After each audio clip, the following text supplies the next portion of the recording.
Do we have a song leader here? Is there somebody who feels comfortable in leading songs? The other thing I want to say is that everybody's sitting right here at the table. You're visible to the audience that's watching and the recording. So if you don't want to be, now's the time to move. And if you do want to be, then now's the time to recognize that this is not the place to be scratching your nose or doing the things that need to be done.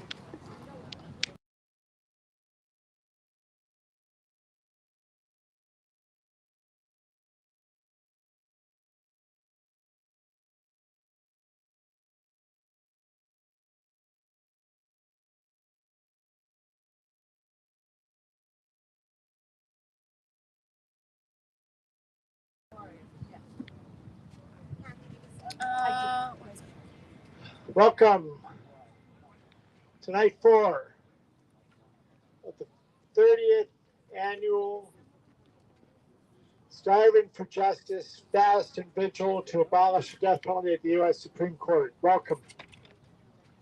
We are live, so if you do Facebook or Twitter or YouTube, you can go and find Death Penalty Action on Facebook, Twitter, YouTube. We're live and the microphone is on, correct, Alli? Can somebody go on Death Penalty Action Facebook and just look at it and listen to it, make sure it's working? Let me know.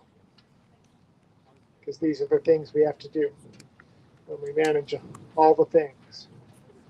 So my name is Bonowitz, and I am grateful for each and every one of you leaders who is here today and who is watching on Twitter and Facebook and YouTube and recording.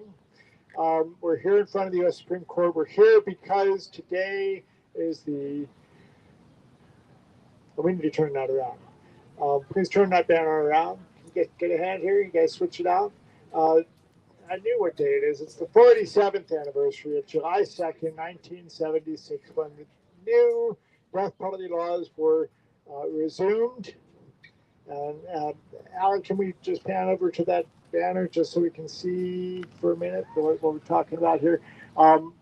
47 years of blood on our hands. This is when the U.S. Supreme Court upheld new laws that were written to allow the resumption of executions. On June 29, 1972, 51 years ago, we had the anniversary of the Furman decision, which struck down all the death penalty laws in the country, forcing any state that wanted to have a death penalty to write a new death penalty law, which they did. Florida was the first special session of the legislature to make sure that they could kill prisoners. And by the time that Greg came up, there were several hundred people on death row across the country. And they allowed the resumption of executions, which started up on January 17, 1977. It took a while to get ramped up, but then they started going. By the time we got to the 90s, we were executing on a pretty fast clip. By the end of the 90s, we had 100 people, almost, but we capped out at 98 people executed in 1 year. I think it was 1999. Could be wrong about that, but it's about then. And then it's petered back down. But cumulatively, this court has allowed the execution of 1,576 people under the current laws. 1,576. Imagine 1,576 bodies stacked up on this plaza here.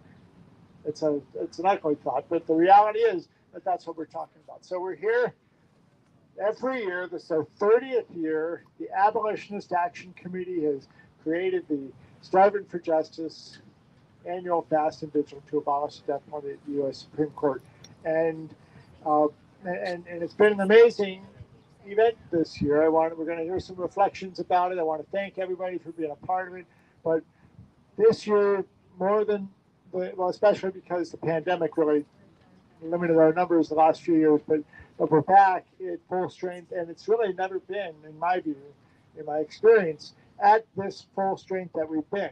We had 2 different state executive directors. We had other executive directors show up and bring people here. Hold on to these banners; they're like a sail on the wind. And we have had a strong presence of young people, students who have come out of different programs from Clemson, from SMU, together, and lots of people have showed up, and we've been able to hold this vigil steady with enough people outside while there's plenty of people resting inside while we're dealing with all the things. So I want to thank everybody.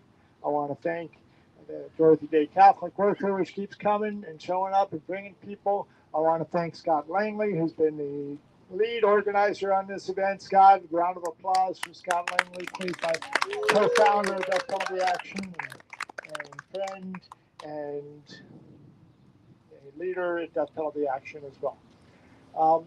So tonight we've got a mix of different kinds of talks and speeches and experiences, and we're going to start out. Is Jack here yet? There's Jack. With Jack Payden-Travers, he's going to wearing this T-shirt here because this is the T-shirt from the North Carolina Coalition to Abolish the Death Penalty. It's for alternatives to the death penalty. That's another thing that we started up a long time ago when Henry Hummer and Murray Deans made Virginians for alternatives to the death penalty, the first state to style their language that way. And they did it because they recognized that when we said, do you want to read about our information against the death penalty? People weren't interested as much. But when they said, do you want to read about alternatives to the death penalty? Then people said, wait, what is the alternative to the death penalty? And it opened the door to conversations. And that's why you have Georgians for alternatives to the death penalty, and South Carolinians for alternatives to the death penalty, and Tennessee and other states. And I will say, and I think it's important to acknowledge, some states, like our friends in Missouri, have actually changed their name back from for alternatives to the death penalty to abolish the death penalty. They wanted to be more aggressive. They didn't care about they cared less about reaching across to build bridges, although that's happening. They're doing a phenomenal job at that. But they wanted to be emphatic. We must abolish the death penalty. And I think whatever you call yourself, it's a question is really, are you doing the work? And that's what's happening in Oklahoma. Well, some of the work is happening in Oklahoma, but right now we're going to talk about what's happening in North Carolina. And I asked Jack also to share some of his personal experience. And here we are, Jack Payden-Travers, our hero. Thanks, Abe. Okay, well, I've been coming here since 2003, so I'm not sure what number that makes. I missed 1 year when I went to Nicaragua. But other than that, we've been here. North Carolina is pleased to announce that we now have started our commutation campaign. And this is going to be in 4 sections because we have the 5th largest death row in this nation. We have 137 men and women on death row. And we started it last December. A whole group of us, several hundred of us, marched to the governor's mansion, submitted a letter from homicide families for reconciliation, asking the governor to commute the sentences. It'll be followed, it was followed in April. We asked faith leaders, and 300 faith leaders across North Carolina signed on. I think probably the most well-known to us is Sandy. Last night she spoke. Risher, right? Sharon Risher. And of course, William Barber from Poor People's Campaign is part of that, because his church is in North Carolina. And then this August, we'll do People of Faith, Communities of Faith against the death penalty. And we're trying to get that, it's underway now, so we're signing up congregations. And then the last phase of that will be the North Carolinians for commutation. And that will come closer to the end of the campaign. But we want the governor to commute the sentences of everyone, not just exonerees or everyone, guilty or not guilty, who's on North Carolina's death row. And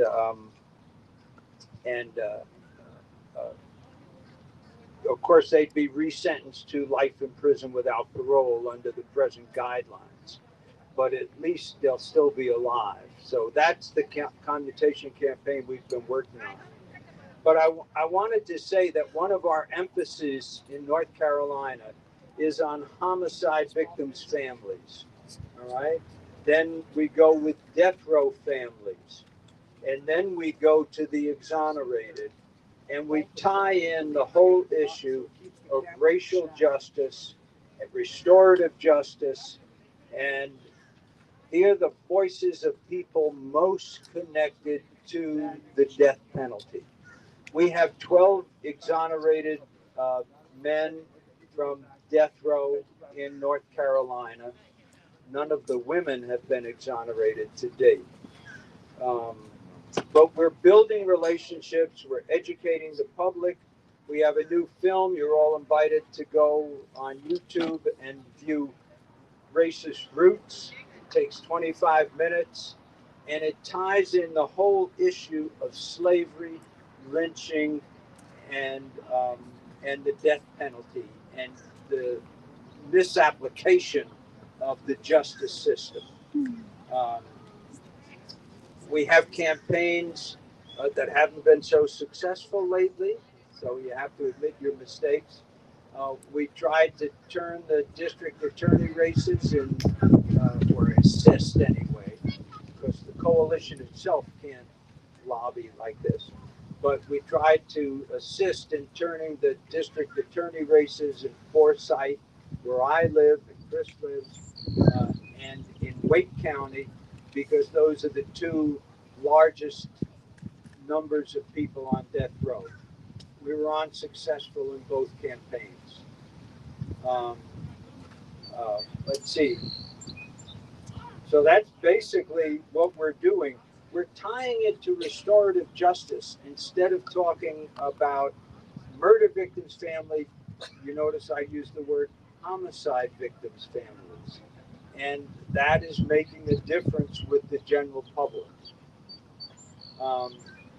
Now, for 5 years, starting in 2002, I worked for Virginians for Alternatives to the Death Penalty and have some people here, Terry and Albert Monroe and Marilyn Starr and others are here.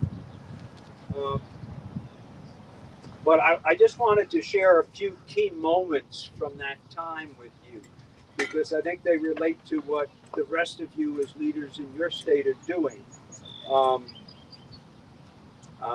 One was a lot of my work resulted in writing op-eds as the state director. And I don't know how many I wrote, but of course I never got one in the Washington Post or the New York Times. But then I came with Abe and the Abolitionist Action Coalition on January 17th in, what was that, 2002? And Sasha, Scott's daughter, had just been born. And as I was being hauled away by the police, because I go limp when you arrest me, I said, this one's for Sasha. And I made both the New York Times and the Washington Post. It was just amazing. But in Virginia, I wrote one on Jerry Terrell Jackson. He was a fellow that my daughter, Michaela, who some of you know, used to come to the Fast and Vigil. She was his pen pal. She goes off to Guatemala and she says to her mom, can you take over writing to Jerry? I can't get mail in Guatemala. Chris starts writing to him. She ends up becoming his spiritual director and accompanies him on the night of his execution. And for us, that whole experience of writing as a family to someone on death row sort of changed how we reacted to the death penalty. Because, I mean, I would be the one who was at home when he would call on Sunday afternoons. And I'd pick it up and they'd say, you have a collect call from the Correctional Institute, you know, blah, blah, blah.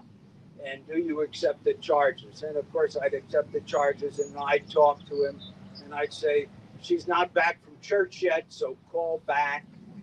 We'll get it. We'll take the call. And even after Thoreau was executed, we were home on Sunday afternoons because you don't get over that. You're there because you still think Jerry's going to call, even though he's free at last. Um, but I wrote an op-ed for Terrell, and you never know who this is going to reach. And I got an email back from his second grade teacher, and she said he was a boy that I taught, and he was just a little boy who wanted to be loved. I mean, boy, that just tells you everything about the death penalty. There was an editor from the Frederick paper. What's the Frederick Star, Leader, Ledger, or something?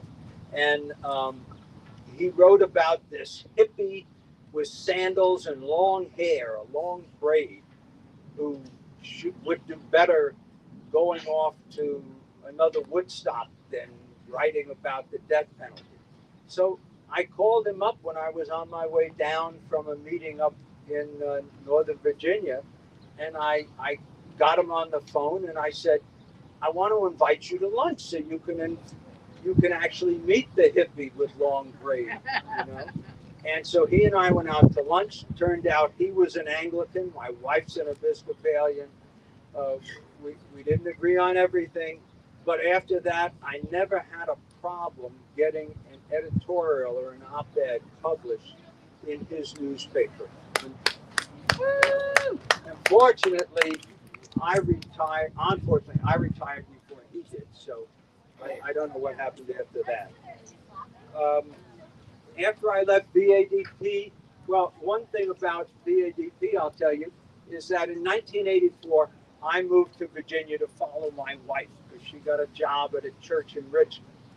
And there was another fella named Tim Kaine who had just graduated from law school at Harvard. He and his wife moved back to Virginia, where she was from, where her father had been the governor. So Tim moves down to Virginia, I moved down to Virginia, and we meet at the Quaker Meeting House in Richmond. I'm debating, considering the police want me to press charges because 3 kids have broken the window in the rectory. Now, I don't feel good about sending anybody to any jail. And Tim Kaine comes to me after the meeting, and we start talking, and he says, Jack, if you don't press charges, there's a chance that in 20 years, I'm going to be representing them on death row. Long story short, I press charges. 20 years pass. It's at this point, it's 2004. No, 2005, I guess. And Tim Kaine is now sitting in the governor's mansion. And I'm the head of Virginians for Alternatives to the Death Penalty. And every day, every time he executed someone, and I think Tim executed 11 individuals and only commuted 1 sentence, I would write him a personal letter, and then I'd get my stuff together, and we'd go out and we'd vigil in front of the governor's office. And I would hand him my personal letter, where I handed to his assistant. Once he was governor, I stopped meeting him in the elevators. He had his own elevator, so we didn't meet in the elevators in the legislative session. But it just goes to show you that he executed 11 people when he was governor, but now he's introduced the bills in the Congress, and he co-sponsors them to end the federal death penalty. That's good. So, woo! And then I went on to work for the ACLU for their capital punishment project. And as a result of that, I got to be there the day the judge finally ordered the release of Levon Bo Jones, who had been on North Carolina's death row for, I think, 17, maybe 13, but any number of years. An innocent man.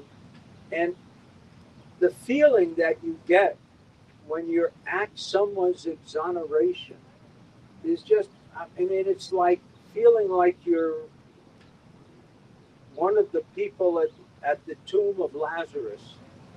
And the attorney goes up there, she presents the things, the prosecutor opposes them, the judge says, this man is innocent, he walks, you know. And when Levon finally stepped out of the jail that day, and I was the photographer to take those pictures, it was, I mean, the feeling you get is like nothing else.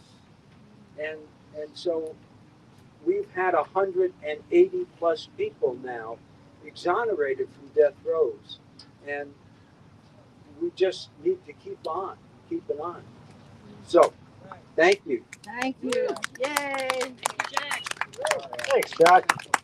That was great. And, you know, I like to, it is accurate to say we have more than 180 people have been exonerated from death rows and released, and the actual number at the moment is 192, but more than 180 for sure. Thank you, Jack. And it's important to say 180 because, you know, that's a multiple of the number 18. And if you look at the Hebrew alphabet, Aleph, Bet, Gimel, Dalet, Hey, Vav, Zayin, Chet, the 8th letter, Tet, Yod, the 10th letter, together the Chai spells the word for life. 18 times 10. Life. And that's what we're about, is keeping this country and this court and these states from taking human life. I want to introduce a special friend and chairman of the board of directors of the Journey of Hope from Violence to Healing, which had its board meeting here this weekend just so that they could make sure that the people from the Journey, the leaders of the Journey, are here to be able to share their stories and to be present at this event. So Jack Sullivan coming up here to model and debut the brand new, really bright Journey of Hope from Violence to Healing t-shirt. And you can get one of these by seeing Terry. I think. Now, who do we see? Bob. Bob's gone. All right. Well, now you get to Bob and all that. But maybe Jack will show you the one off his back. Anything for the cause, Abe. Anything for the cause. Good evening, everyone. Good evening. I'm so happy to follow my brother in name and straw hat wearing Jack. Amen. Got an opening. That's right. You give it to me. I want to leave some song in a minute, but just a brief word about my own journey here.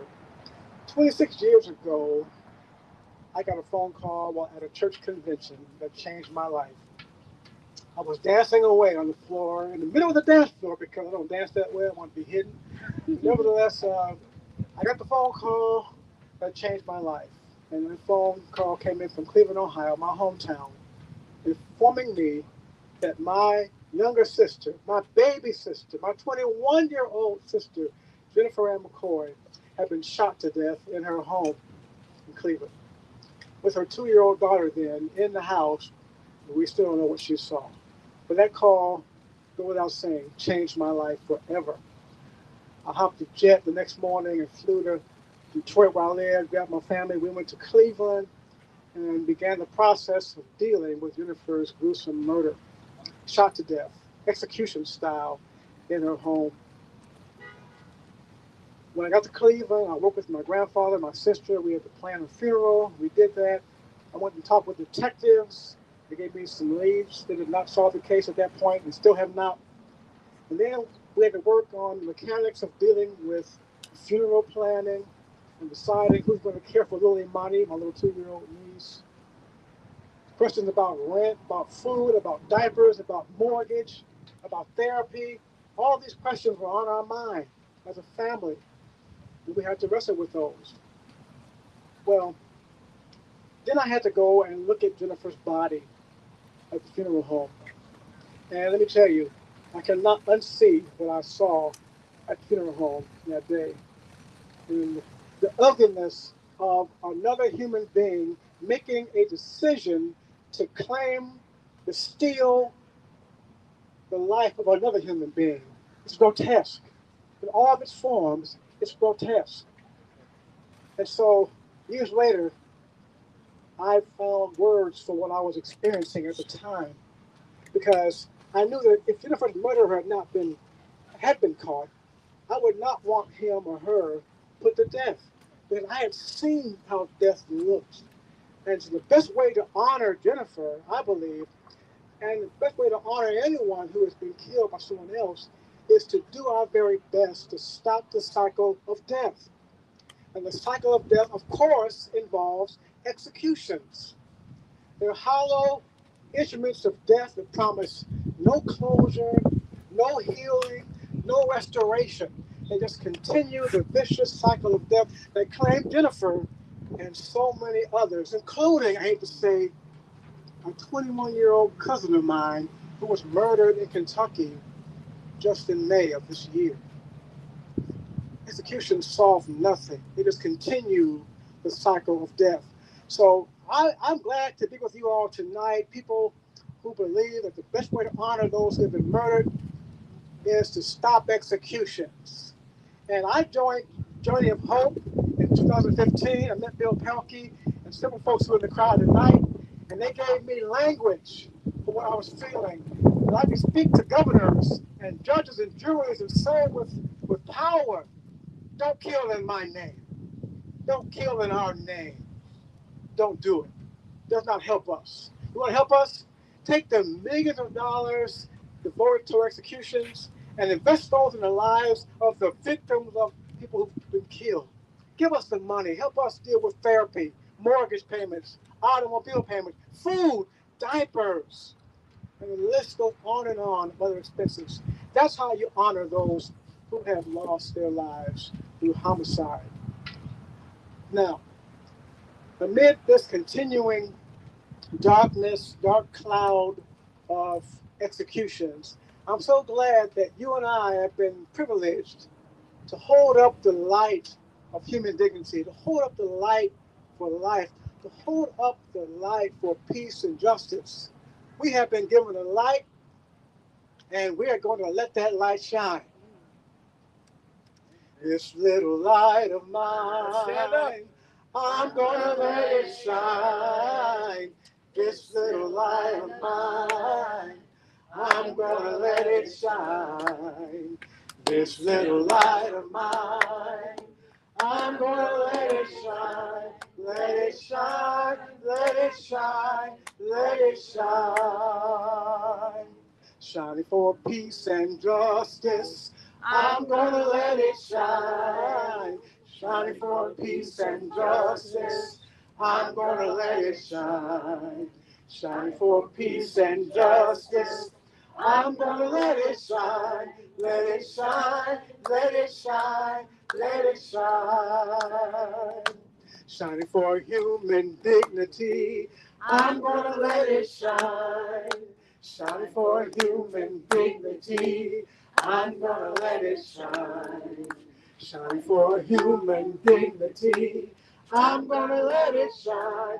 Let it shine, let it shine, let it shine. This little light of mine, I'm gonna let it shine. Louder. This little light of mine, I'm gonna let it shine.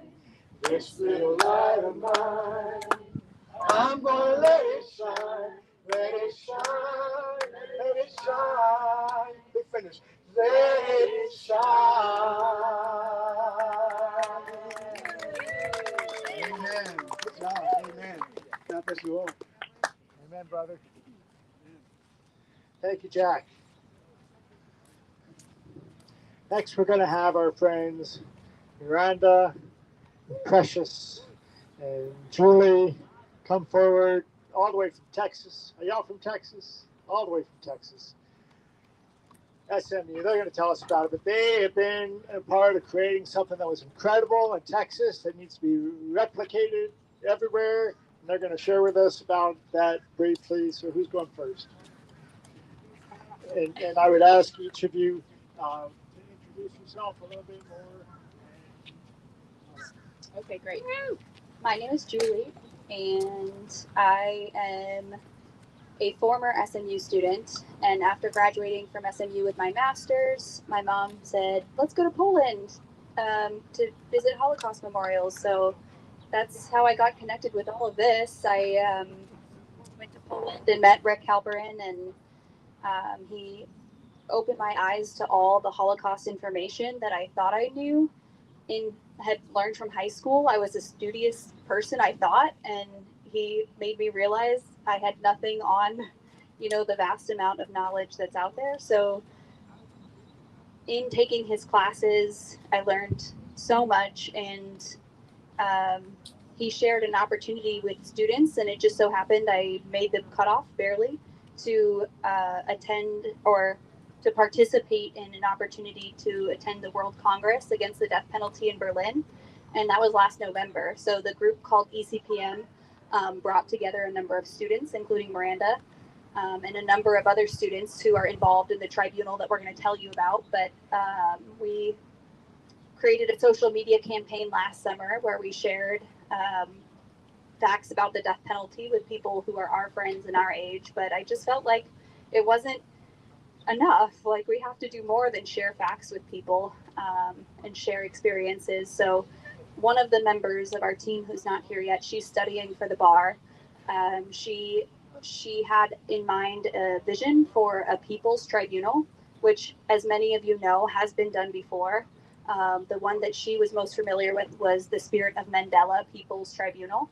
And so she had a vision to create a Texas People's Tribunal, which would take the state of Texas to trial and bring the many crimes that Texas has committed against its people to trial informally.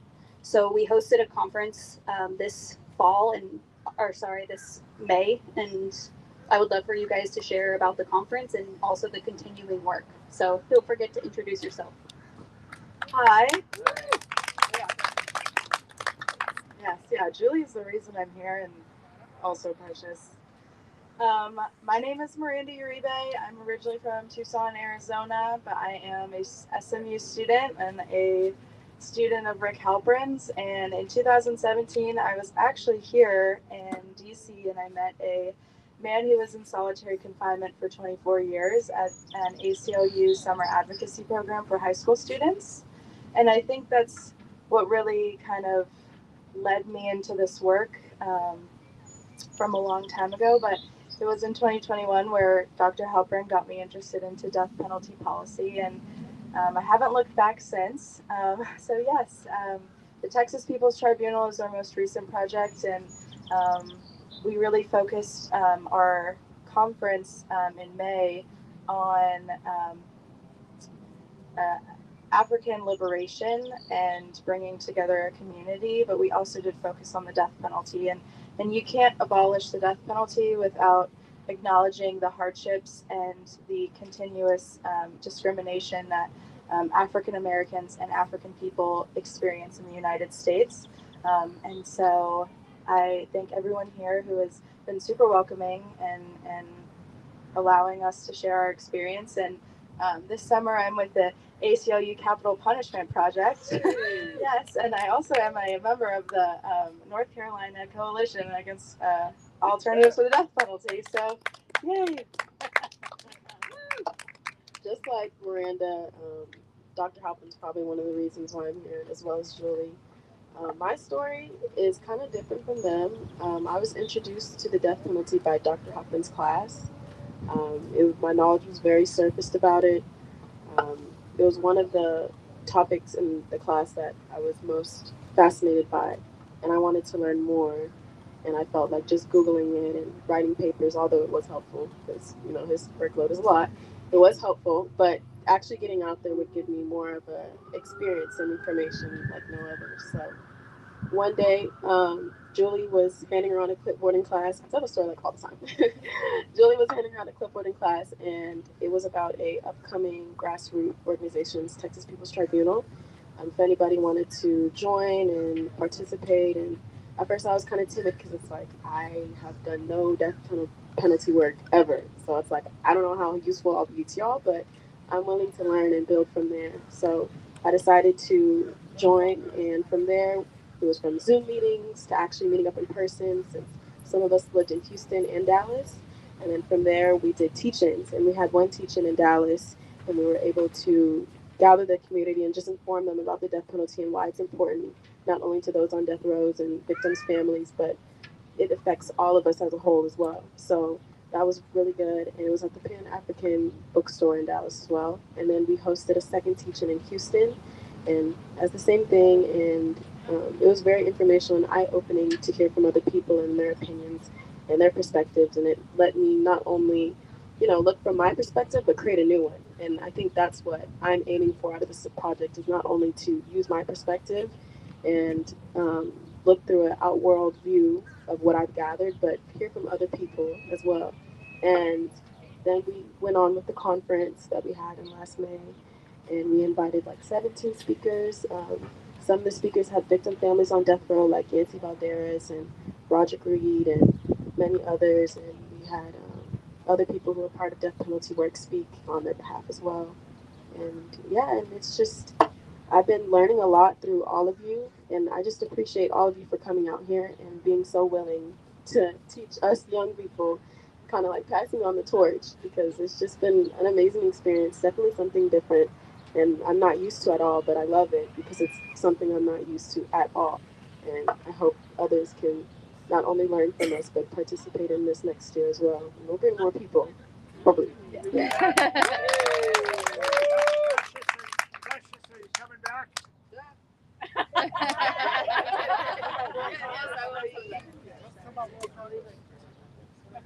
Okay. Yeah, so just like Jack said, we were at the World Congress, and so we had a social media initiative, and so we would just post informational stories, and we also had Facebook, but we really did most of our work on Instagram. And Julie's was my favorite. Julie would write these papers and articles about her experience, and they were so personal, and I was the one that got to transfer them onto the social media because Julie's anti-social media. And so I got to read them and make sure that the editing went well with the platform, and they were super great. So honestly, Julie should talk about that. But our experience was amazing. A few days in Berlin was great. I mean, it was my first time out of the country, but it was a little terrifying. But being surrounded by so many people, and it's very similar to this experience here, being around so many people who are for the cause and fighting for abolition, and coming from all across the country here, but they are all across the world, is super, it makes me feel powered and more powerful, and I continue. And I had a really long conversation with Kathy last night, and I was just telling her that, just the support that is here with these people and that I felt in Berlin is unmatched, unlike anything else. And so you guys are the reason that I'm able to continue the work that I do at such a young age. So thank you guys for being here. Miranda, will you be back? Yes, I'll be back. I think the word Dr. Halpern uses to describe the World Congress is electrifying. And he was right. It's a powerful experience, much like this is, where people are coming together to have one cause. We might disagree on many standpoints, but we believe killing is wrong, to show killing is wrong. So I want to share a couple of next steps, or our next steps, with you. As Precious and Miranda mentioned, the Texas People's Tribunal really is an educational campaign.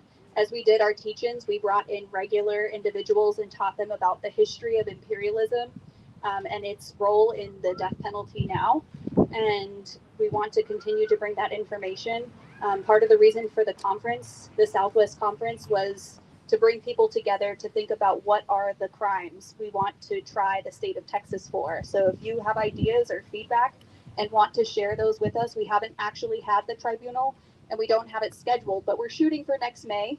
And if you are interested and would like to be involved and connected and fly down to maybe Austin, let us know. As everybody here knows, there's a lot of death penalty abolition work to do in Texas, and we will host you in Dallas. I've got a couple of beds, that we can get you in with my parents, if you guys have met my parents. But I have a comfortable couch. And a cute dog. So, Oh yeah, I got a dog too. do you want to share handles? Oh yeah. Oh. Yes, yeah.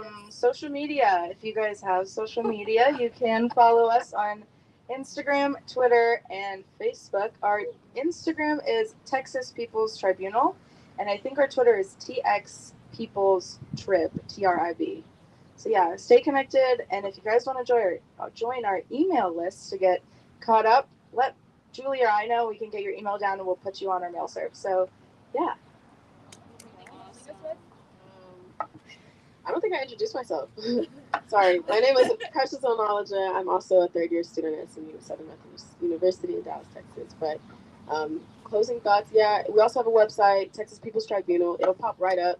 I think we have a section where you can write commentary, and also I know a lot of comments on our last conference and views. Like we had a comment, like a talk about what to expect on the next tribunal, and I know someone mentioned like mental health breaks. And since, the topic is very heavy, we didn't really have enough time for them to just be in a corner with like a therapist or some type of specialist, and like just open thoughts like that. Like whatever type of thoughts you'll have for our upcoming tribunal, please contact us because that would be awesome. And we want to make this experience not only healing and for everyone to share their word. Yes, got you. And thank you. But, we want to be there for you just as everyone is here for us. So, yeah. Thank you. Any questions?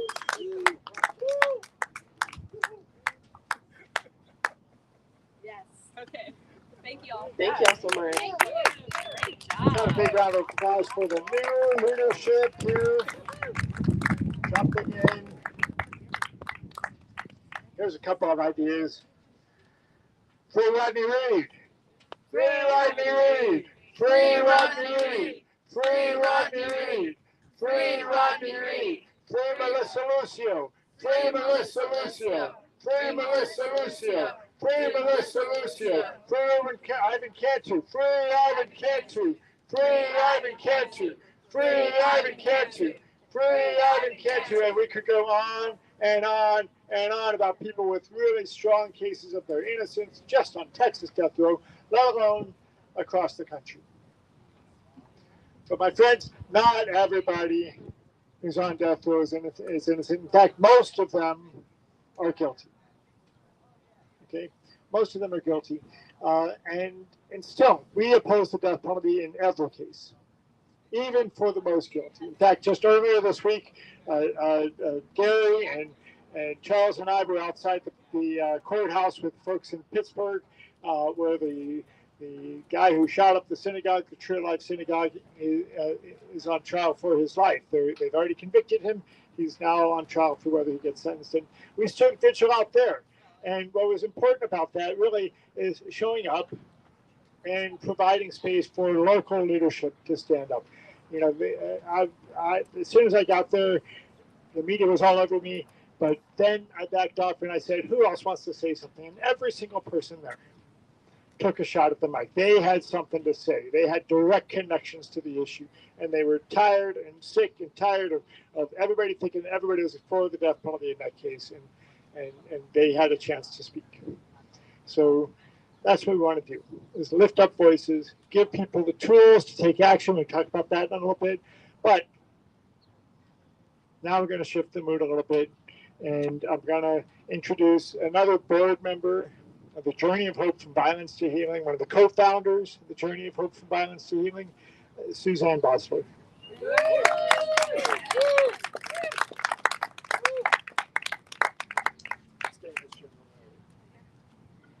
Hey there, everybody. Hey. Hey, SueZann. It's my fourth day.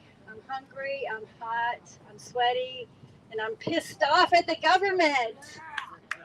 Yeah, I want to hear more than that. Pissed off at the government. So it's going to give me a lot more power to say what I'm going to say. I know you all have heard a lot of it, but I'm going to start off by also saying something, in Journey of Hope is someone I met in 1987 on Oprah Winfrey show, Bill Pelkey, was the best day of my life. I felt so alone before then, and after him, I had promise. I had hope. I had a dream to abolish the death penalty. And when Marietta, George, and Sam joined us, we did not stop. And look at where we stand today. Those 4 words, equal justice under law. But I sometimes want to change the world, as the t-shirt says, is unequal justice under law. I think we all know about that, especially the people on death row, innocent, and the families. Remember what Bill Pelkey said also. The answer is love and compassion for all of humanity. That's not just the Democrats. That's just not the white people, not people with just green eyes. It's all of humanity. When I met Bill, he gave me, like I said, this hope and dream, but the people that invite us out there to their countries, their groups, their churches, their legislator, we welcome everything. And everybody here knows that Bill did not turn down one invitation. So since you all have heard of my story, I'm going to try my best to be short.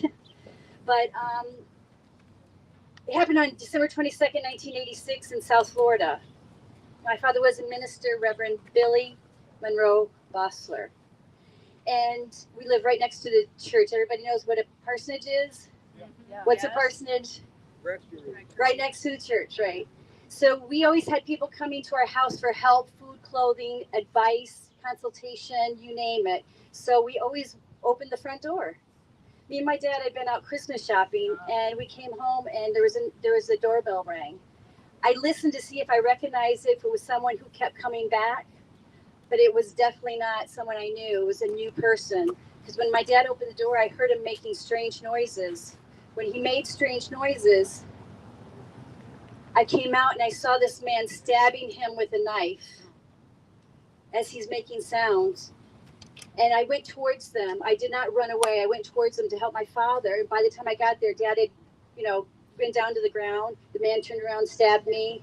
Then he turned around, stabbed Dad. And then I got up off the floor, and I'm backing into the living room. And here he is right here with a knife. And I see the knife come to my face, so I turn it and embed it in my head here twice. And I went down on the floor. My dad had crawled to the front door and collapsed. So the first time in my life, I knew what I was supposed to do, and I held my breath to pretend I was dead because I could hear him above me. All that work that he had just done, watching me to see if I was moving, if he had to stab me more times to make sure I wasn't a witness. Finally, he left, and I could let my breath out, and I could see we had 6 inches. I could see my father's body underneath the sofa. My dad was having a hard time breathing. And so I'm going, is this freaking for real? Am I in a dream? Please tell me this is not real. I mean, I'm seeing him bleeding from all of his orifices, and I'm thinking, and I hear the guy in my bedroom, and he's moving from bedroom to bedroom. I'm like, what do I do? What do I do? He took so long to leave that house that I was scared that my dad would be dead. I went first when I heard his door shut the front door when he left. I went straight to the phone, called 911, and unfortunately, the first 911 made me sound like a prank phone caller. So I had to hang up and call back because I just needed them to say, help is on the way. And the reason I needed those 5 words is because my goal was not just to get help come, but I wanted to go back to my father. And if he was going to die, I wanted him to die in my arms, not on that cold terrazzo floor by himself in a pool of blood.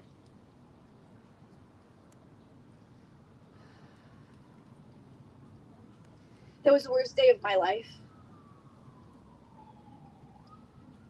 After that, it was in the ambulance, and they were cutting off my clothes. I'm asking, is my dad alive? Nobody answered. I asked the same thing in the helicopter and at the hospital. Nobody would answer me. And that's what only thing I wanted to know. The only thing I wanted to be alive, to hopefully I saved my dad's life.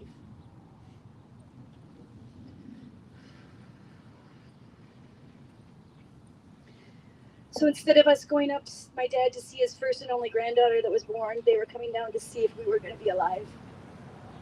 I went into surgery of 8 hours because they had to take out parts of my brain and all of this side of my skull because of the knife going into it, damaging my brain. I remember when I woke up, I was in the NCI, yes.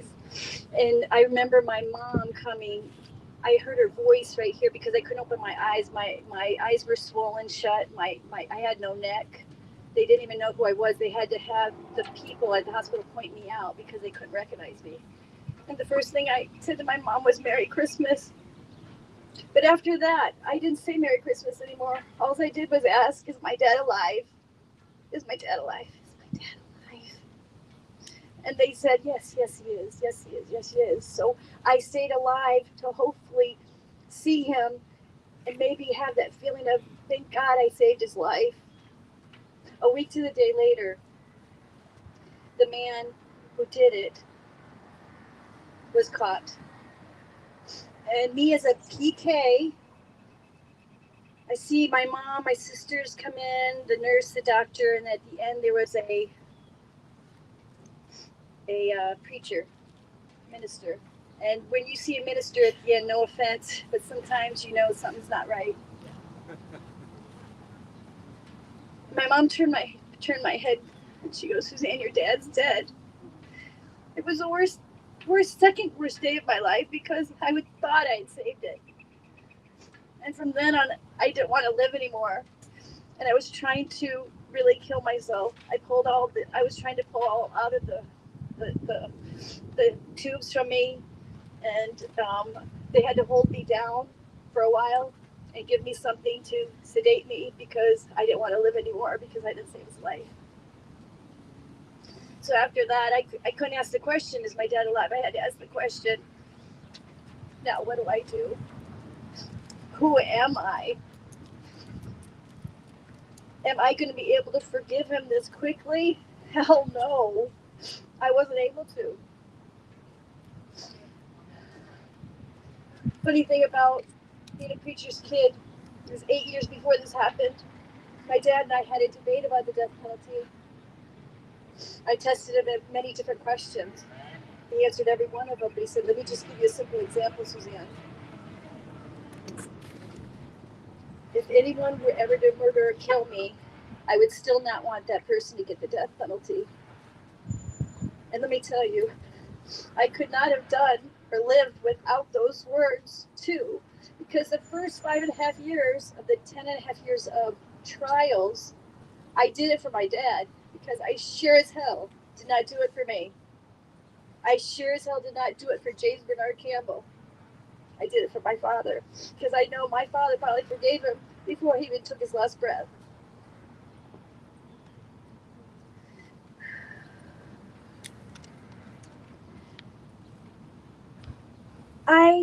Since I am American, or I thought I was at the time, I thought if I was un-American, then I will be able to tell the prosecutors my opinion and then they'll respect me and follow what I want, not the death penalty. But boy, was I wrong. I learned a lot about the system that I had a belief in.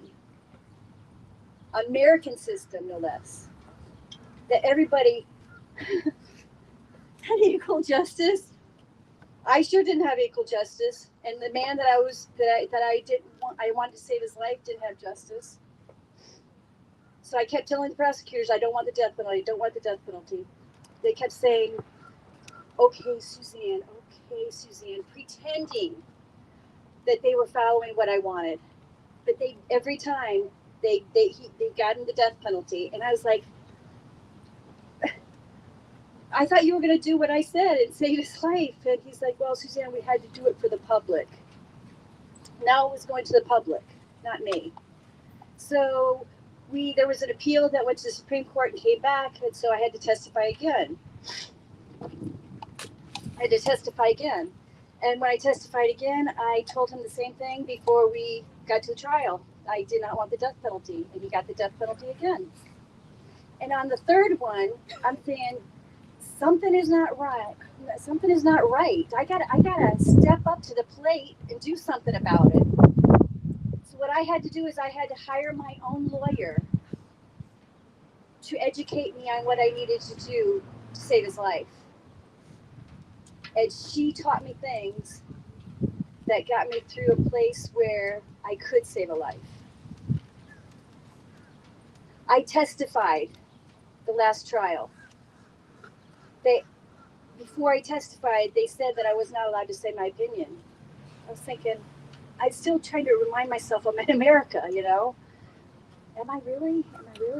And they said, well, there's nothing I could do.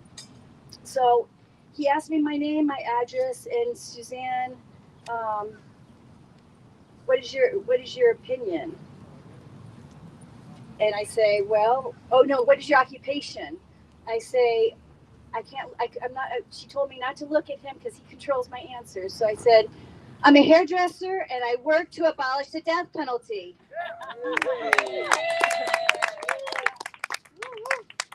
There wasn't much clapping in there. I will tell you that. It was silent as you could pin drop it, okay? And so it was after that moment, he pretended to ask me another couple questions to pretend to the jury that he was still in control.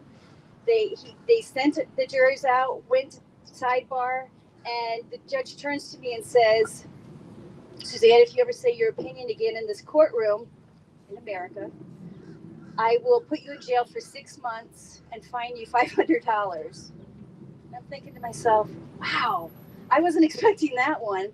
But you'll see in my 48 hours that you'll find online, you'll see me exactly what happened. I was crying because here I am, a victim, trying to save someone, and I'm being persecuted. I was being persecuted. But you know what? It did not stop me. It did not stop me. But I first wanted to show you, I found a picture of my father. This is not just my pastor. It's my father. I know he wasn't a perfect man, but he was someone that taught me a lot of things to who I am today about forgiveness. The thing I didn't tell you about was 5.5 years in since I worked with Journey of Hope. And we went all over the world, and they would ask me if I forgave James where I came, and I kept saying yes, yes, yes. And I would go home, and I would still be a pissed off person, dreaming to get him in a padded room and punching out his teeth. And that scared me because I can't tell anybody this. They're going to put me in, you know. But I was grasping at that forgiveness. I was trying, but I did not want to give him anything, James Bernard Campbell. He didn't deserve it. But I didn't realize how forgiveness really is. Forgiveness, I found, was not for James Bernard Campbell. It was for me. It was for me. So all those years, I worked up to 99.9%, and I was in the courtroom, and I said, James Bernard Campbell, I forgive you, whether you accept it or not. I forgive you. And it was like, I felt like we were the only two people in that courtroom. There was nobody else, and he stared right into my eyes. And after that moment, all I can describe to you in words is I felt like I could fly. I had no burdens were gone. My energy level went up to here, and I fought the rest of the time to save this man's life.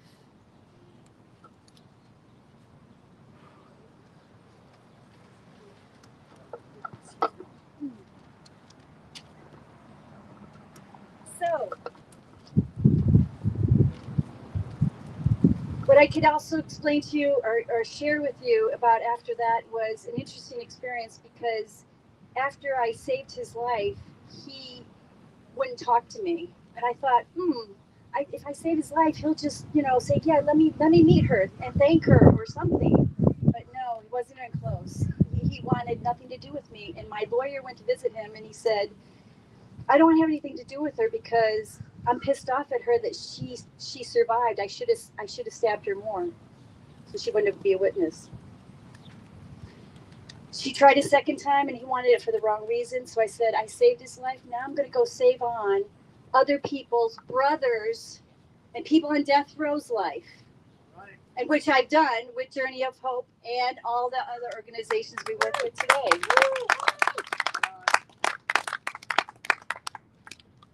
So, oh goodness, I try to break it down here, y'all. Doing a great job. One thing I wanted to share with you, going back a little bit, here's a picture of me testifying before the judge at the first trial gave him, right before they gave him the death penalty. And I was testifying to the judge saying that I did not want the death penalty. But my grandmother had gotten up before that, my dad's mother. And all the time I heard that my grandmother taught my dad about the death penalty, my dad taught me, so I assumed that she was against the death penalty. She got up and spoke before me and she said, Judge, I'm against the death penalty, but do what you got to do. And then I found out afterwards she had people in her church write to the judge for the death penalty. So it was an interesting experience for me in that sense. I learned that I cannot assume. This is a picture of James Bernard Campbell. He's a human being. He's human. He bleeds the same color blood that I do. He's got a mother and a father. He's a human being. He's not just a number. He's a human being. And I said, if I was going to help the government execute him, what the hell would that make me? And I said, I would be a murderer too, premeditated murder, no less. And I refuse to be like that because I have so many other things to work on with myself, you know? Listen, there's just so many things I could say, but let me tell you is that June 13th, 1997 was the best day of those 10 and a half years that I saved his life. And it took me a couple years after that to realize that I'm not better than him. I'm just still equal to him. I'm not better. He's not better than me. I'm equal to him. I'm not better. So I usually, I had this desire to sing a song, if that's okay. Yes. Some of you might know it. My tone is not the same as before, so can I have my Journey of Hope people up here for me, please? Stand behind me, around me, not behind me. Please join me.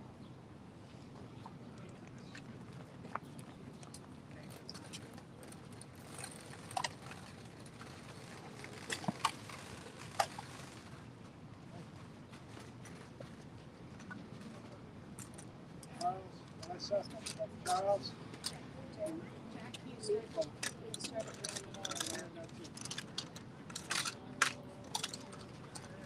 Okay. Sure, murder victim Gamma number. Please join the group. Yeah.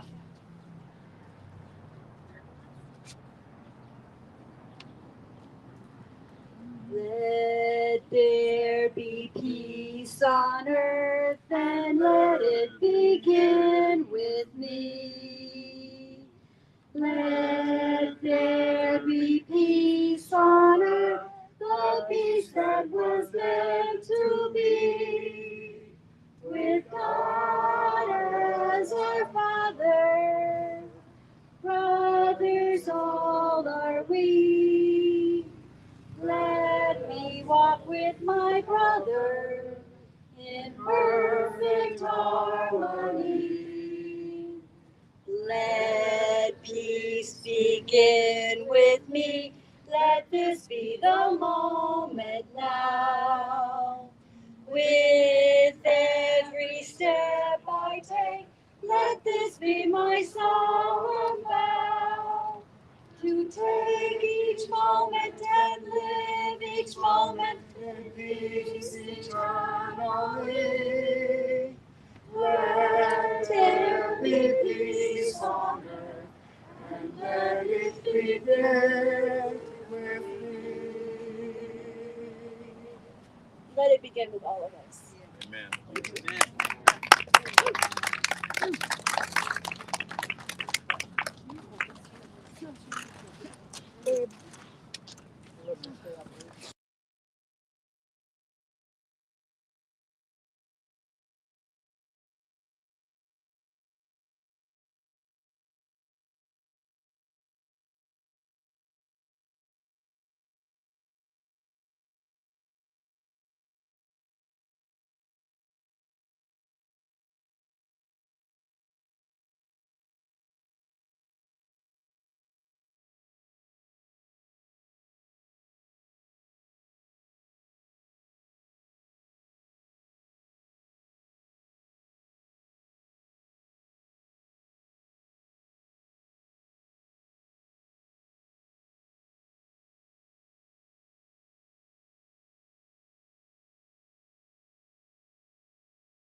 And we're back from the Starvin for Justice. We just had a powerful moment with SueZann Bosler, board member of the Joint of Hope from Violence to Healing. And I want to introduce now somebody that's been showing up regularly to things that Death Penalty Action coordinates and has been here Starvin for Justice with us all week, John and Melissa Flaherty. And this is the very first time that anybody is hearing this story. Hi, everybody. So I'm Melissa, and this is kind of new to me. Last year was my first time at this event, and I kind of didn't even realize that my story would correlate into this event until talking to numerous people here. But here it goes. It's my first time telling it. I got permission from all people involved out of respect to tell it. So I'm going to do my best with it. So about October 20th of 2000, very early in the morning, I got a phone call from my mom that woke me up. And she said, Melissa, your sister is dead. And, you know, I had just lost a sister like about maybe 2 years prior. And I thought maybe my mom was like having a mental issue or something, because I just couldn't believe I could have another dead sister. And so I kind of argued with her initially, you know, and I'm like, Mom, you know, are you okay? What's going on? And she's like, you know, the police have just called us and woke us up to tell us that Rebecca is dead. My sister's name was Becky. They called her legal name was Rebecca, so they called her Rebecca. And I just didn't know what to say. But then what she told me after was even worse than the fact that my sister was dead. And she said, the worst news is that they're blaming Josh for the murder. Joshua was my nephew, her son. And I had grown up, my siblings are much older than me. So I was much closer to my nieces and nephews in some ways because I'd taken care of them. And Joshua was one of my nephews that I spent a lot of time with because I was so close to his mom. I babysitted them a lot because she, you know, just a lot. I was with them all the time. And I thought, this is complete madness, Mother. I mean, this is total insanity. Like, what do you mean? Like, how could it possibly be Josh? And pretty much just flat out didn't believe it. So, where do you go from there? You know, I had 4 children of my own in my house at the time, and I tried to proceed with the morning as it was to get them to school without really sharing what was going on in our family. But I did call my husband and I said, look, I need you to come home because we need to go find out what's going on. The man she was married to was not communicating with my family, and my parents are elderly and weren't able to go see. So I was asked to go find out what the real story was. So I did.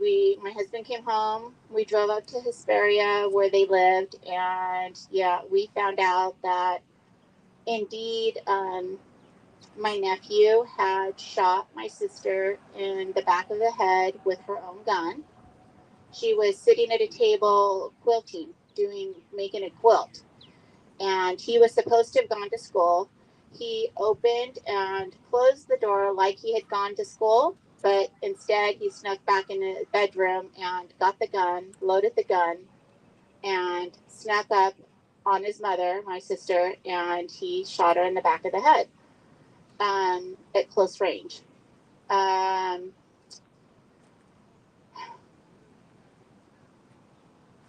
didn't, in his mind, he was 18 years old. Let me just say that. He just turned 18. In his mind, he hadn't killed his mom because he still heard the gurgling sounds. So he proceeded to get in his mom's car and go down the street and get a gallon of gasoline, actually 5 gallons of gasoline, and pour it all over their house and set their house on fire.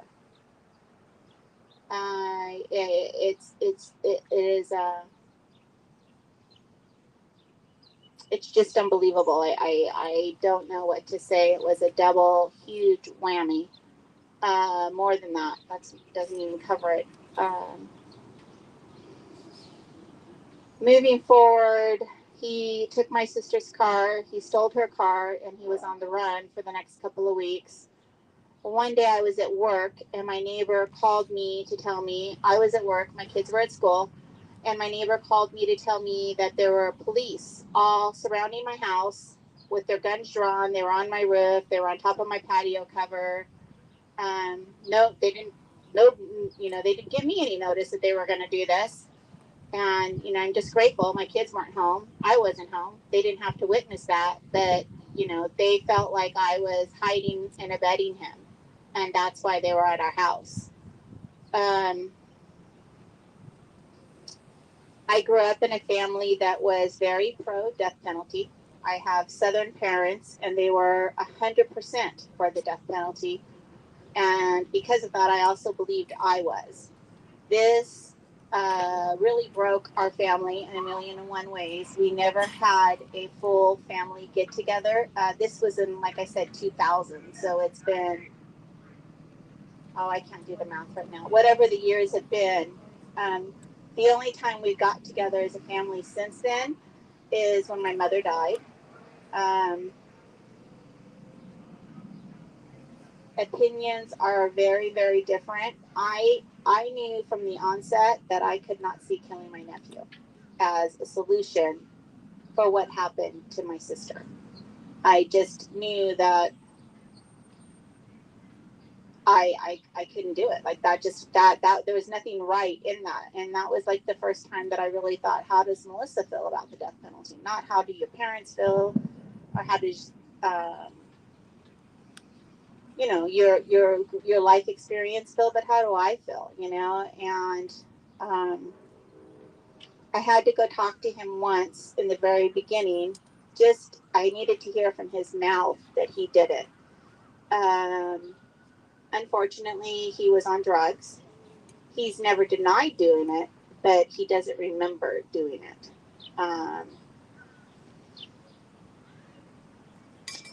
It's just been incredibly difficult for my family. Another thing I didn't understand is the gruesomeness of this crime, how he killed her. I saw just a few of the photos, and it's horrific. I didn't want to see any more. And I never could really understand why did he not get the death penalty. And it was kind of a closed topic in our family. You could not discuss it. Discussing it meant there was going to be fighting and arguing. So we just didn't talk about it. And all of these years, we haven't really talked about it. It's only really been in the last 2 years that he's been coming up for parole because that I got his sister remained very close to him. He has an older sister, and the older sister remained very close to him, and I'm very close to her. And she started asking me if I could please help because she really wanted her brother out on parole. And that's kind of how I got more involved in these last 2 years. And it was really hard, but I wrote a letter for him to the parole board, and I got to be on the Zoom call the first time he went up for parole, and he got paroled. He's been a complete model prisoner. Well, he is been incarcerated, and they granted him parole the first time. So sometime before August 8th, he will be out of prison and trying to figure out life. He was just barely 18 years old when he committed this crime. He has no mother, he has no father, and I believe that he's going to lean heavily on me for support. And I'm just trying to figure out how do I do that? How do I give him what he needs? They're paroling him. This all happened in California. I should say that. And they're paroling him to one of the most expensive counties to live in California. And I think he has two. I know he has 2 felonies. It might be 3. And I just, there's got to be a way he's going to make it, but I just don't know what that's going to be right now. You don't think about so many things, like, because he's been in prison for 22 years, he owns nothing, like he owns nothing. Like everything he has belongs to the prison. I mean, so it's trying to start from nothing and trying to forgive him. And actually for me, it's not trying to forgive him. I have forgiven him. I have talked to him numerous times over the last year in writing his parole letter. I just talked to him last night to get his permission to do this. I wasn't going to do it without his permission and his respect. But what this has done to my family is my family is no longer the same family it was. It just is not. And even without the death of my mom, it's just not the same family. Everybody is split over this. Like he actually has an uncle that was a prison guard. He's retired, but that uncle wants him dead. His biological uncle wants him dead. And like, I just can't, like I've gone through a lot thinking about all of this. And that's when I really saw the insanity of it, because how is Joshua being dead going to be better for our family? We've already lost Becky. We can't bring her back. It is what it, it's the way it is. It was a horrible thing, but killing my nephew isn't going to make any of this any better for any of us, and I asked him last night, actually, it was the first time when I was talking to him, and I said, Josh, I'm going to speak about this, and I just kind of want to be informed. And I've read through a lot of your stuff, but some of it I don't remember. I said, why is it that you didn't get the death penalty? And he said he never went to court, actually, that he just pled guilty from the onset, and that's how he got this. He had, I think he said 25 years to life in prison. And so he's getting out in 22 years. And that's basically my story. Does anybody have any questions?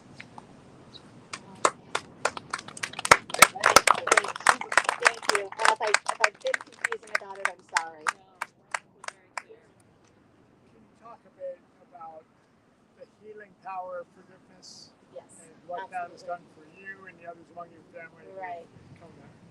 So last year when I came to this event, I had no idea, really.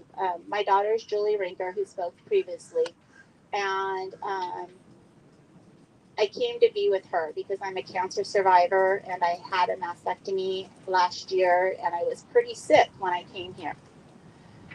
And it was debatable if I was going to come or if I wasn't going to come because of the way I was feeling. And she kind of pursued me, and she said, Mama, I'll help you. I'll do whatever you need to do, but I'd really like for you to come with me. And this is where I'm going to be emotional. I couldn't believe what it was like to be here and to be loved and to see the forgiveness in everybody. And I realized that if I'm ever going to heal from this cancer, that I have to come to terms with the forgiveness in my heart and grace, right? I believe in grace, and I had to find that. And everybody here, this group of people has brought me so far. I mean, the education, the knowledge, the grace, the love, the kindness. I don't know, what all to say that has come out of me working with everybody over the last year, the reading of the books, the hearing people's story, listening to Charles Keith, listening to Rodney Reed, listening to SueZann. I mean, huge.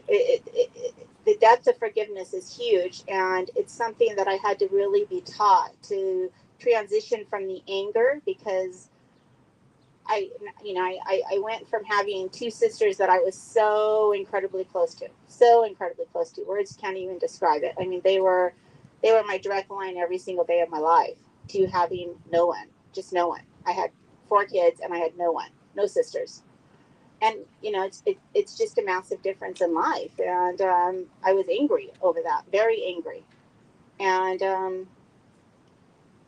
I've been able to learn. And for that, I'm forever grateful, really grateful. Every person here has been part of that and responsible for that. And I feel like I can talk about it today now, and I can breathe. And that's a huge, no tears, but I can breathe. And I was able to write a parole letter for Joshua out of love. It was all love. I was able to find the goodness that I knew in my nephew. And that's what I was able to bring to his parole letter. Thank you, everybody. Thank you. SueZann, you want to come back up here with SueZann?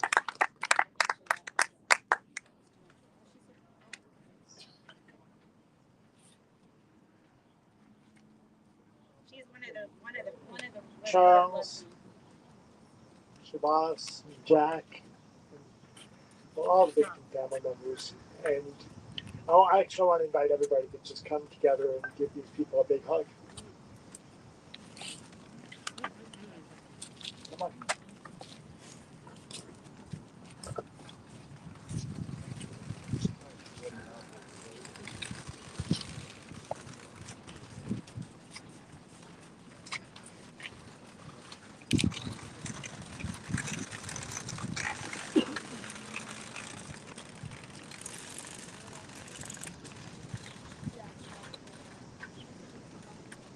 Let us join our hearts together in prayer.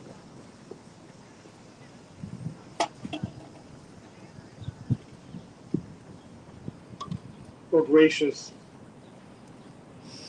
healing, and forgiving God,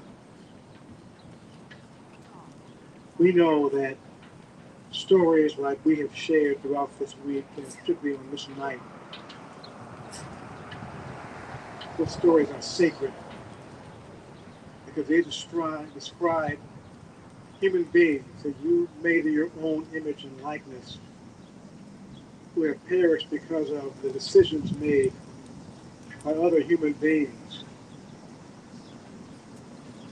So we've come tonight with tears in our eyes, sometimes with wobbly knees. We're telling our stories, our sacred stories, because we know that in sharing our stories, we experience a measure of your healing properties at work in our lives, your strength-giving properties, your confidence-restoring properties. We experience all of those and more in the telling and the hearing of our stories. So we pray tonight that after having shared our stories, you will equip us with a sense of renewed hope and renewed vision for a future without violence, for a future without retribution, for a future without revenge, for a future without execution.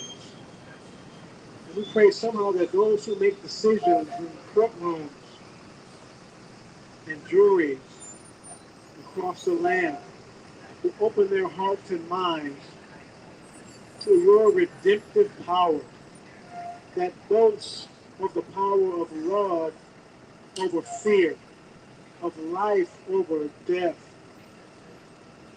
of healing over brokenness. We thank you for the words of your servant Bill Pelkey. Speak to us even now. That the answer for us all is love, compassion for all humanity. Love, compassion for all humanity. Love and compassion for all humanity. Amen.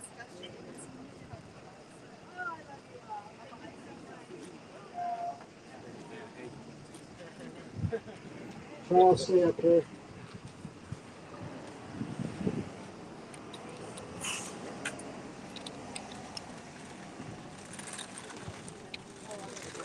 One of the challenges with this work sticking with it. One of the challenges of this work is getting up and going out to some event like this, where you're going to hear about death and dying and murder and punishment and crime and awful pain, and wrongful convictions and government run amok. And you got to figure out how you keep going. How do you get out of bed every day and keep going? Now that's Charles come back. He spoke last night. Talk a little bit about what we get out of being together at events like this and how important it is. Charles? Thanks, Abe. Well, I know how everybody says that they've known each other for 30 years, 25 years, and so on and so forth, because this is the meeting place. This is new to me. I believe this is about my 4th time coming. So now I'm getting very familiar with faces, stories, even where you're from. You know, a lot of you people have been at this as long as I have, just as supporters and activists, abolitionists. That is not an easy job to come around and even listen to these stories. Most people, including the courts, don't want to hear them. So if it wasn't for you, we wouldn't have an audience. We just have a bunch of people crying and complaining with nobody to hear. So I know all of you will take these stories back home. They'll resonate. We'll all heal, and we'll be back again next year. I know we're getting tired of coming here, but we're going to wear them down, or they're going to wear us down, because we're starting to pick up a lot of younger people. So, you know, I say in order for there to be a movement, something has to move. And I can see that movement. I've been doing this for 30 years. I've been all over the United States. It's unbelievable. Some of the people's stories don't even get into places like this. Some of those stories don't even get a chance to travel out of the neighborhood. They're so tragic. Myself, I know where my strength and energy comes from. My education, I know where I went to school. They say equal justice under the law. For who? For who? To make a statement like that, for who? Certainly not for me, certainly not for my family, and certainly not for some of the families I've been involved in. This doesn't just only happen to the poor, but mainly. There's tragedy that comes in everybody's families, and we have to find that strength to move on. And all of us, in our own minds, in our own homes, we think about things. We share things with the family, and then we have to make decisions. Most families implode. They fight each other as if they weren't even family, weren't even relatives, because you can't fight the police. And fighting the criminal justice system is just as hard. So who do you fight? You fight each other. Mom, dad, sister, brother, cousin, aunt. We all become enemies. The family reunions are no longer fun. They're like silent funerals of things that people cannot bring up. I'm going to my family reunion this year. It's the first one I've been to in quite some time. I've never been invited. They got tired of hearing the stories. They got tired of me, you know, raining on that parade. But they've seen my progress. And now some of the family members want to be a part of it. See, that's what you call progress. When you start reeling in your own family and you start reeling in other people. But that family is very important. You get 1 to stand by you, 2 to stand beside you. Now you got 3. Now you see your family coming back. When I get home, I've got so many stories to share. I got so many other things to tell. Hopefully I'll get one of them or someone or even a friend to come down next year. I said, you have no idea what you're missing. They said, well, we're scared. I understand. Me too. We all know that. Me too. I said, back in my hometown, in my neighborhood, everybody dies because. There's no good reasons. They die because. So I told them, if I die, it'll be for a cause. My life will not be wasted. We're all cause fighters. That's what brings us here. Some have the stories, and then others to hold them up. Others are there to hear those stories, to give them a hug, a pat on the back. That's how you keep going forward. Nobody out here is kicking anyone. It's a beautiful thing because I've been kicked several times before. I enjoy coming to Washington, D.C. to see all the beautiful things. I just hate coming back for these reasons. Ron Kev. This man's been coming here all his life. And I say, if Ron Kev's going to be there, I know that. I know George White's going to be here. See, I already know certain people that's going to be here, and I got to be here to give them a hug and shake their hand because they were here before me. They welcomed me. I didn't welcome them. They created this path of abolition. I was fighting for my brother. I didn't know there was a path. Now I'm on that journey also, as I use my knowledge and experience to help other families that don't understand what in the heck is going on. Because lawyers certainly do not visit your home, and nor do they give you the time of day. So anything that I've learned, I share with other families. I don't care if it's through a phone call, an email. I don't care what it is. I will get to you. I will get that information to you. It's such a blessing to be here with you all. This is my new family. We cried together. We've eaten together. It's unbelievable. People even sleep out on the streets. I says, that is remarkable because it's all by choice. Being here for you, it's all by choice.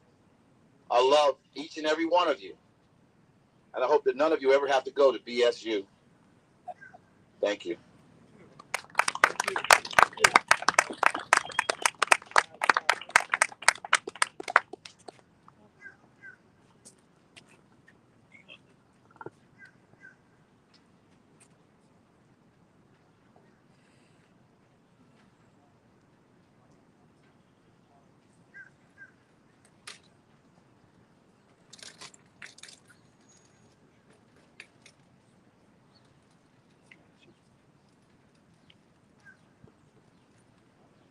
Thank you, Charles. Charles serves as the Impacted Communities Liaison for Death Penalty Action. And what that means is that he can do the things that I can't do, that Alli can't do, that Beth can't do, that the other people that are active on the street, that Scott can't do. They've got stories that we don't want.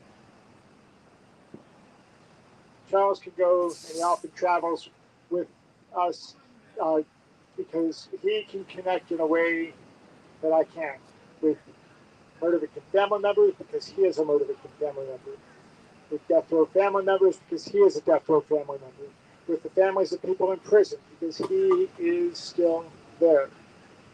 You know, after last night when we heard from Charles and from Roger Freed, you know, I had in my mind to say, and something got in my way, that just to remind us all that when you have a loved one that goes to prison, you go to prison. When you have a loved one in prison, you go to prison. So I want to talk a little bit about what do we do from here? Where do we go? Where do we go from here? What do we do next? Because for those who are watching, we have a good internet audience tonight. And thank you all who are watching online. Please share the feed if you haven't yet. For all of us, we get to go home and we get to share with people what we did. We also get to, as Charles was suggesting, share with people about what we're going to do next. You know, I was talking to Roderick today, earlier on the way to the airport. Roderick Reed, if you don't know who he is, brother of Rodney Reed. He showed a story last night. And we were talking just about the pain because Roderick was supposed to stay with us. The ticket was booked for us to stay until tomorrow, and he just had to go. It was too much for him. And I appreciated that. And I shared with him, you know, Roderick, somehow, some way, at some time, you're going to find the meaning in all of this. And I shared with him the story about Ray Crone. When Ray Crone became the 100th person exonerated and freed, he was freed from Arizona's death row. And during the press conference, nearly immediately after he was freed, he he was asked, what he did to kill the time and all that. He said he read the Bible 3 times. He'd done all this, and a reporter asked him, "Well, Ray, if you have all this faith in God, then what do you say about him leaving you in prison for 10 years?" And Ray paused and thought about it for a minute, and for a second, and then the answer came to him. Maybe it's not about the past 10 years. Maybe it's about what I got to do for the next 10 years. And it's been more than 10 years for Ray Cronin. He's still out there as a leader with Witness to Innocence, and a leader in this movement, and a person who has a story to tell. As painful as it is, he keeps coming up. And for those of us who don't have those stories, we get to invite others to hear them, and we get to share the stories that we've heard. I often like to say when I'm introducing some of these people, my friends, my colleagues, that I get to help amplify their voices. I say, a lot of people will say, well, you feel different if it happened to you, and you can say, well, maybe you're right. Maybe I would feel different. I don't know because I don't have that experience. But let me tell you about my friend George White. Let me tell you about my friend Roderick Reed. Let me tell you about my friend Charles Keith, SueZann Bosler, Terry Steinberg, and so many more. Now we have all these friends, and we get to share those stories, and we get to draw attention to our movement, and we get to bring more people into it. And we do that by being visible and by being vocal. And I want to share a couple things with you. You may have noticed it used to be we sold the T-shirts and all that. Now we give them away. And we invite people who can to donate so that we can make more to keep giving them away. Because when you're walking down the street and somebody sees that T-shirt, it makes them think, if nothing else, what's that about? But sometimes they might say out loud, what's that about? And you get a chance to share it. That's why we wear the buttons. That's why we wear the T-shirts. And I want to encourage more of that. And a lot more. I brought with me today for this trip a bunch of banners that have been sitting in the trailer in storage essentially for years, some of them unused. And tonight I want to invite anybody who's willing to take them with them. Not to sit in your closet, but I'm also going to give you a handful of zip ties. And what I want is a promise that sometime in the next week, you're going to find a fence or a place that's visible but not easily reached, that people will get a chance to see our message because you take the banner that I give you and you put it up somewhere and leave it to be there until somebody else rips it down. Okay, Kathy, can you come up here? Sure.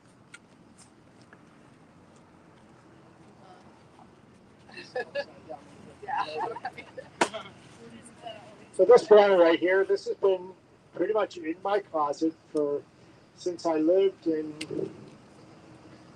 I'm not even sure when I got this. Who remembers when the movie The Life of David Gale was made? Okay, it must be 20 years old, right? This was a prop from The Life of David Gale. I was a consultant on that film. They had a protest action that took place in there, and they called me. This must have been from when I was in Los Angeles. So that's a long time ago. And they called me and they said, it's fun to talk about what protests are like. And I sent them a bunch of our signs. Some of them got used in it. They made some of their own signs. They sent it all back to me. And we've been using them, especially the paper handheld ones. But this one comes from The Life of David Gale. And it needs to have its own life now. Somewhere. You got it. It's going to go to the Catholic Worker House. And we're going to find a place to put it up. And they're going to take pictures of it where it's put up. And we're going to be able to share that with you. And there's a few others that are out there. A couple other things that we have here I want to make sure don't come home with me. These are leftover. Now, there's only, it's a big size and there's a couple of small sizes. This is the shirt from the March for Mercy that we do in Tennessee. Before every execution in Tennessee. You go, my brother. I'm not sure if this is right for you. I think it has my name on it, right? It does. It might be a slightly bigger one for you. But take it and see. And if not, you can hang it up. You can put it on. It's a little bit tight, but I'd love to see it on you. In any case, yes, that's a challenge. Let's see, go put it on. Yeah, Mom. Ah, there we go. Look at this. Woo-hoo! This is John. He's going to be our model tonight, and he's going to put on the new shirt. And again, this is a shirt we made for the last the March for Mercy that we do in Tennessee. The Sunday before every execution happens in Tennessee. We haven't had one in Tennessee in a little while, but this was done on Easter, not this year, but last year. It's a little bit snug, isn't it? But it looks great. A little bit of pain, okay. And so you can see it's Jesus on the cross, and Jesus in the chair, and hold some. I'm going to read the back of it for people. It says, I cannot imagine God saying we should have executed more people, but I can hear God say, blessed are the merciful, for they shall be shown mercy. And that's the March for Mercy t-shirt. And hopefully we don't have to do another one. But if we do, in Tennessee, it's the Sunday before the next execution in Tennessee, which has not been said, but you're all invited. Come to Tennessee. Help us make an impact. Be present. And so that's going to wake somebody up. You're wearing that shirt. Thank you, John. He's going to hang it up in New York. All right? Thank you. My brother. You know, John has come with Melissa and Julie. And the first time I think I met him was when he came with them to a training that we did in Oklahoma. And this is kind of a transition to Oklahoma, but we did so Oklahoma set 25 execution dates to take place over a couple of year period. It was last summer that they set these dates, and we had to scramble and figure out what to do. And what we did was Death Penalty Action partnered with others in Oklahoma, the Catholic Conference, and a whole list of organizations. And we came up with a training that we did in Catholic Charities facility. But the whole point was that we were going to do an abolitionist training where we could learn about what's happening and what we had to do in Oklahoma, and which translates to anywhere, really. And we did this. And actually the videos, I'll send out a link. There's videos of different speakers. SueZann and Terry came, and Chris Castillo from the Journey of Hope, and they told their stories, and others told their stories. But Julie and Melissa dragged along John. Mm-hmm. And John made it a point to tell me that he did not agree with us. And here he is now, less than a year later, standing here holding a sign, wearing a t-shirt, because he came to understand it's not about what the killers did, it's about how we respond. And how we respond is how we change the world. And by responding, we lift up people. I talked a little bit about Pittsburgh and what happened in Pittsburgh, and how the people that had a voice and wanted to use it just needed somebody to get out in front and help them. This is what happened with Melissa Lucio too. When Melissa Lucio got her execution date, we said to John Lucio, "Can we help?" And he said, "Please." And they wanted to have a campaign. They looked around. They saw, Julius Jones had a campaign, and Rodney Reed had a campaign, and other people had a campaign. Where's their campaign for Melissa Lucio? And we said we would help, and we did. And we went down there, and we had, suddenly they had T-shirts, and they had signs, say "Free Melissa Lucio," and watch the film. If you haven't seen the film, The State of Texas versus Melissa, it's available anywhere. If you have a library card, it's free. Watch it for $5 on Hulu or whatever. The State of Texas versus Melissa. But the amazing thing was that when we got down there, this family is kind of fractured, and that's a whole other conversation. It's kind of like what Charles was talking about. But suddenly they were all wearing the same T-shirt, and they were all wearing the same, carrying the same sign. And I left, and then I saw John Lucio was live at a restaurant, outside the restaurant, where Governor Abbott was inside holding a political event. And they were bird dogging him. They were yelling at him from the sidewalk, and they had, it just had a few of them, but enough, wearing T-shirts, holding signs, and calling out. And they also had a friend who was in that fundraiser and delivered a letter to the governor. These people, you know, mired in deep poverty and all the pain you can imagine, and all it needed was for somebody to go and light their fuse. And that's each and every one of you who empowers death penalty action. That's what death penalty action does. We jump in where somebody else has not filled the gap, and we fill the gap if we can. That's why we do the work on Ivan Cantry. That's why you're going to start to see stuff from Jedediah Murphy. This guy will be executed on World Day Against the Death Penalty. A Jewish man, just after all the Jewish holidays, World Day Against the Death Penalty, a guy with severe mental illness, who probably did what, he's not claiming innocence, but he is claiming that he was so drugged during his trial, that's the only way that he could have sat there still. And that they convinced the jury that he knew what he was doing. You're going to hear a lot more about that, too.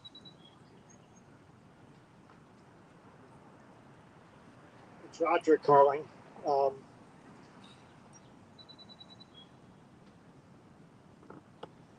Roger, we're in the middle of the vigil, but if you want to say a few words, I got the microphone up to the phone. Hold on. All right, go ahead.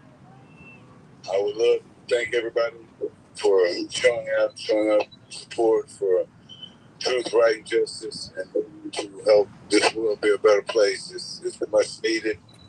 And I want to thank everybody again for helping keep an eye on RJ and just, helping us all become, in solidarity with one another and move towards the same accord. And I look forward to seeing everybody next year. Hopefully we won't have no next year, but if we do, I look forward to seeing everybody. Thank y'all very much. And Roger, I'll call you back, or if there's something urgent, get with Charles, okay?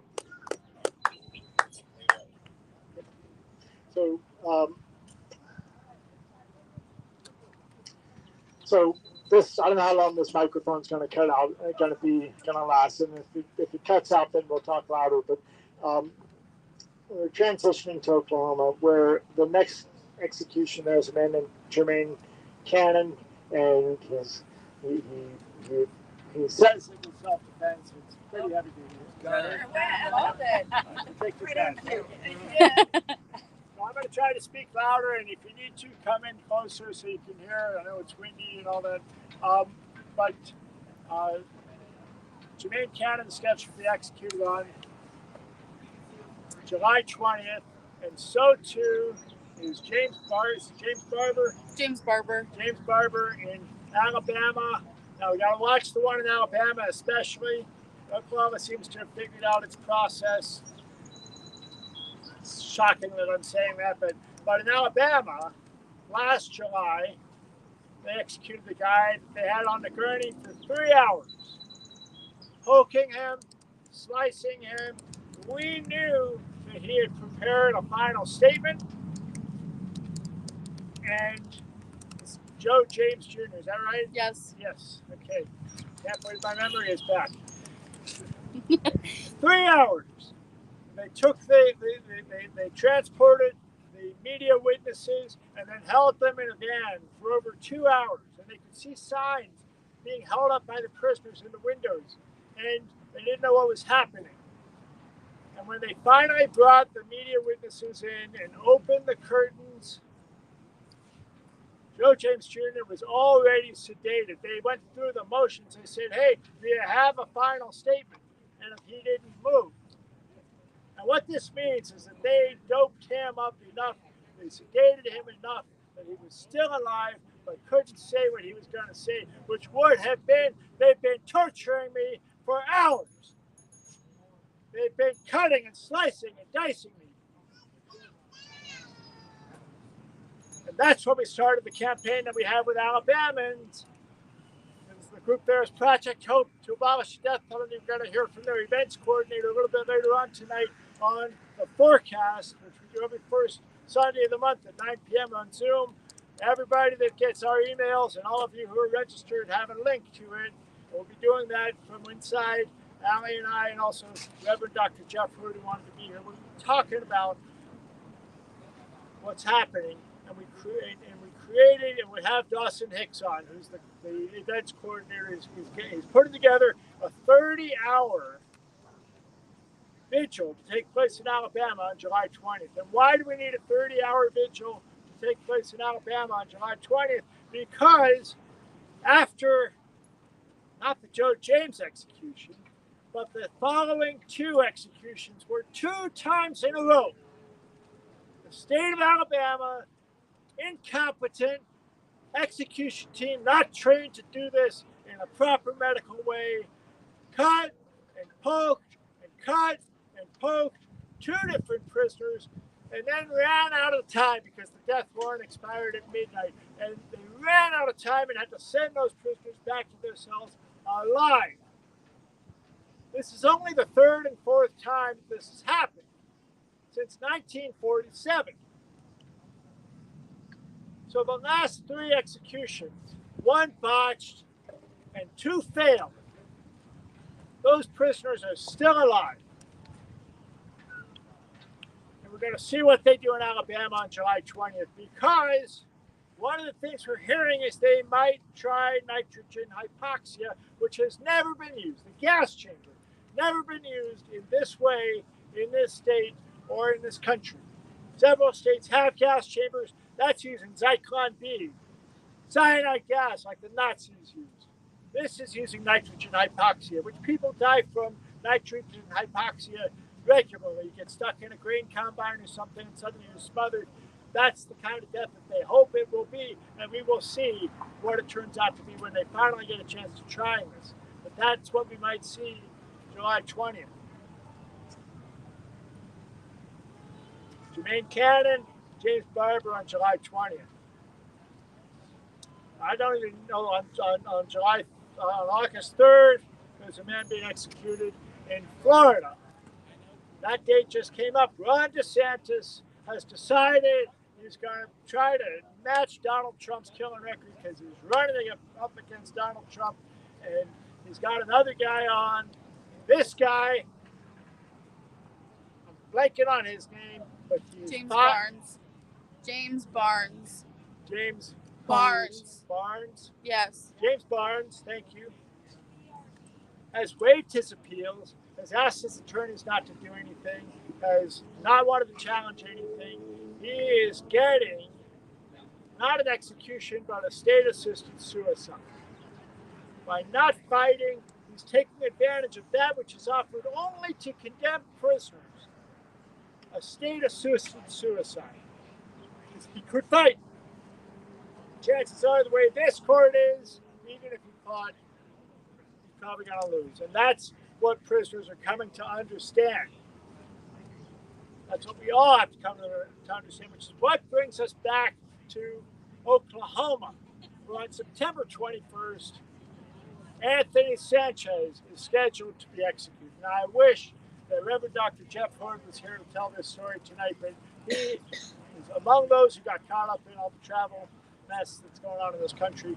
So I will tell you that when Oklahoma set those 25 execution dates, there was really only 1 or 2 people that were doing prison ministry, spiritual advising. And it was determined by us, by the people we were working with, that it would be a good idea to bring in somebody else who could help with this. And one of those people was Reverend Dr. Jeff Hood, and he ended up taking on, I think, 3 or 4 prisoners, one of whom was Anthony Sanchez. And each of them, and they're all real stories that must be told and will be told. But tonight, Anthony Sanchez. And Anthony Sanchez said, "I'm innocent." And Jeff said, "They're all innocent," to himself. But he didn't believe it. He called me. He said, and Alli also, he says he's innocent. I don't think he's innocent. But I'm going to help him. And he's listened to Anthony's stories. And it started to pique his interest. Maybe he's right. Jeff went and met with a woman who was married or partners with Anthony's father to listen to her. Anthony's father, Glenn Sanchez, had killed himself a year ago, this past April. Okay? But before he killed himself, on numerous occasions, he said, I'm going to do to that bitch what I'm going to do to you what I did to that bitch. He said in no uncertain terms that he was responsible, and Anthony was so tough for taking it, being on death row for a crime he did not commit.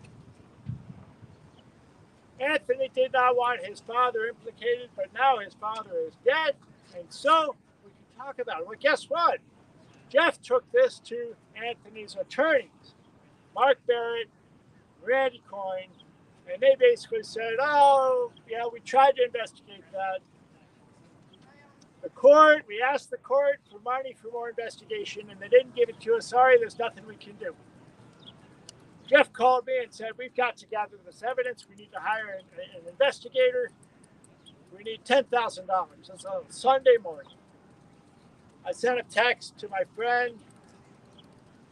That's one of the action's major donors. She has more money than she knows what to do with. And she knows what to do with it, and she's doing it.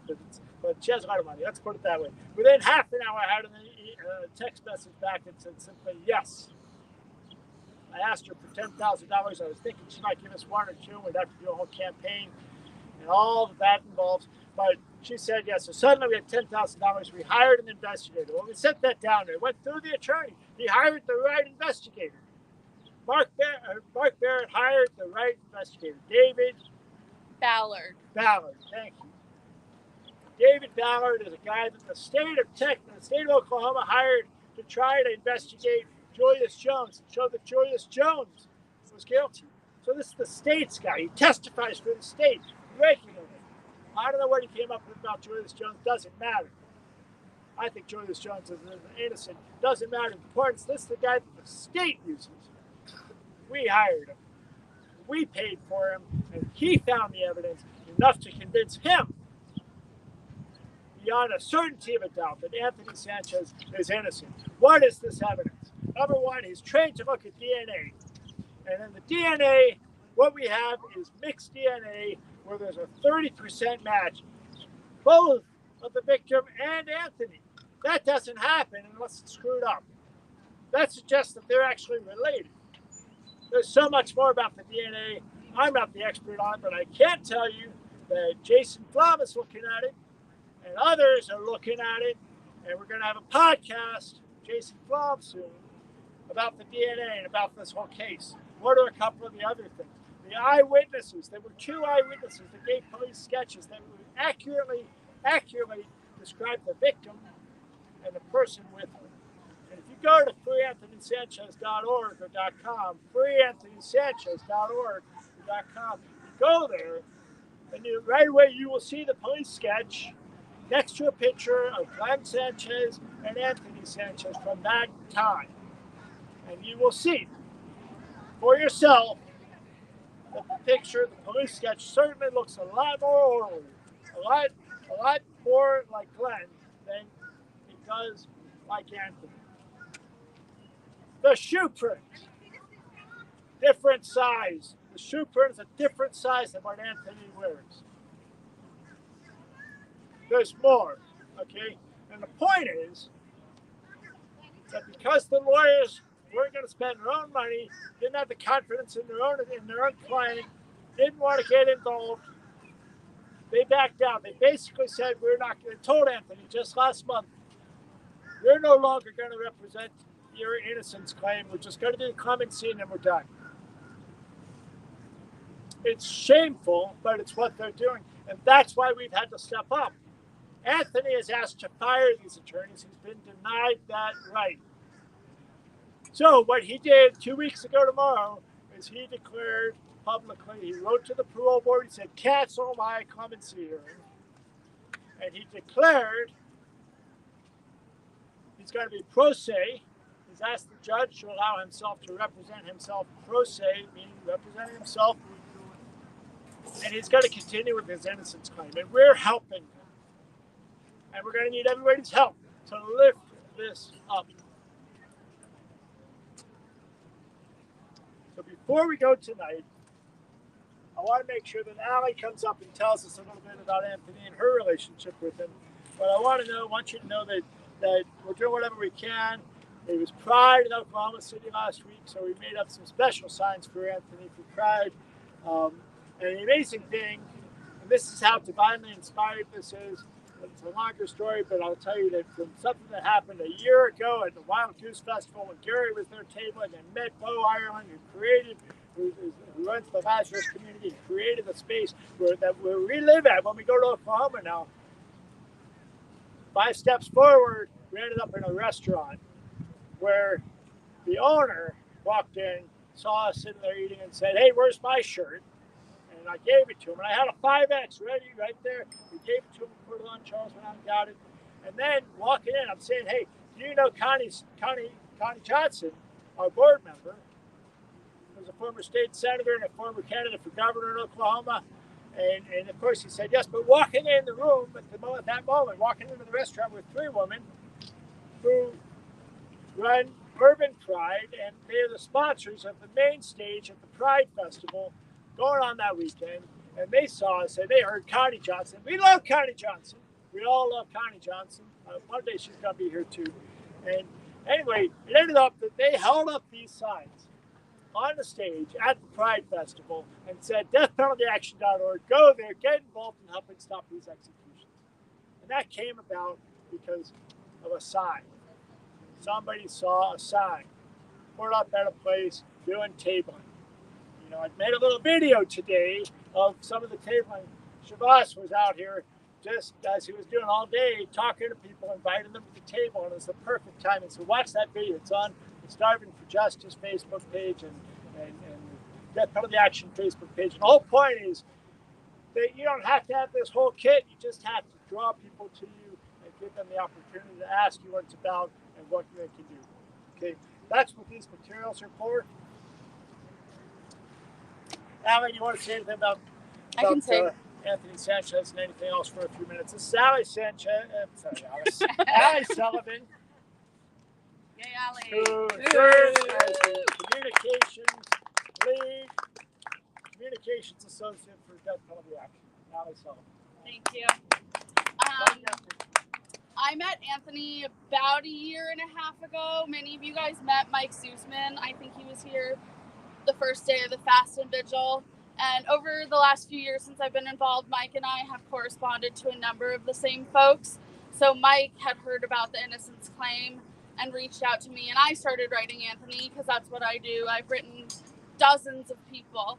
And this was around the time where many of you guys who were here last year know I talked about my friend Coastal Chantakuman, who was executed in August in Texas, also with an innocence claim. And I was just so wrapped up with Coastal, digging through all the legal documents, writing stuff, putting stuff together, that I did not have the capacity or the bandwidth to look into the stuff for Anthony.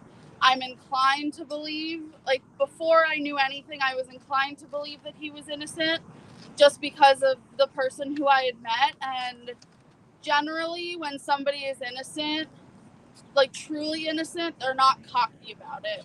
And that was not Anthony. He was super sweet and super kind, and really, he just wanted to not die for something he didn't do, and it was genuine. And so I started talking to Jeff about it because me and Jeff are buddies, and Jeff does spiritual advising. So I'm like, Jeff, talk to him. Jeff is very skeptical with innocence claims. He does not believe Coastal was innocent. There's a lot of people he doesn't believe are innocent, and after he met Anthony, he started kind of changing his mind, and so he started digging into all the legal documents and all the evidence, and Jeff started, his mind started changing about Anthony's innocence. And so for the last many, many months, Jeff and I have both been corresponding with Anthony. Jeff sees Anthony. I've not met him in person yet, and I'm really busy because I'm a full-time student, so I don't get to write him and talk to him every day like Jeff does. But this sounds so weird saying this because he's a grown man, but he's just like so cute. I just want to squeeze him, you know, like he's just so sweet. And I don't know. I really hope we can save Anthony. He deserves to be free. He does not deserve to die for something his dad did. And after losing so many friends to execution, Coastal was executed, and then Coastal introduced me to a guy named Arthur Brown. Arthur Brown was executed in March, and I was there with him, and Jeff was in there with him.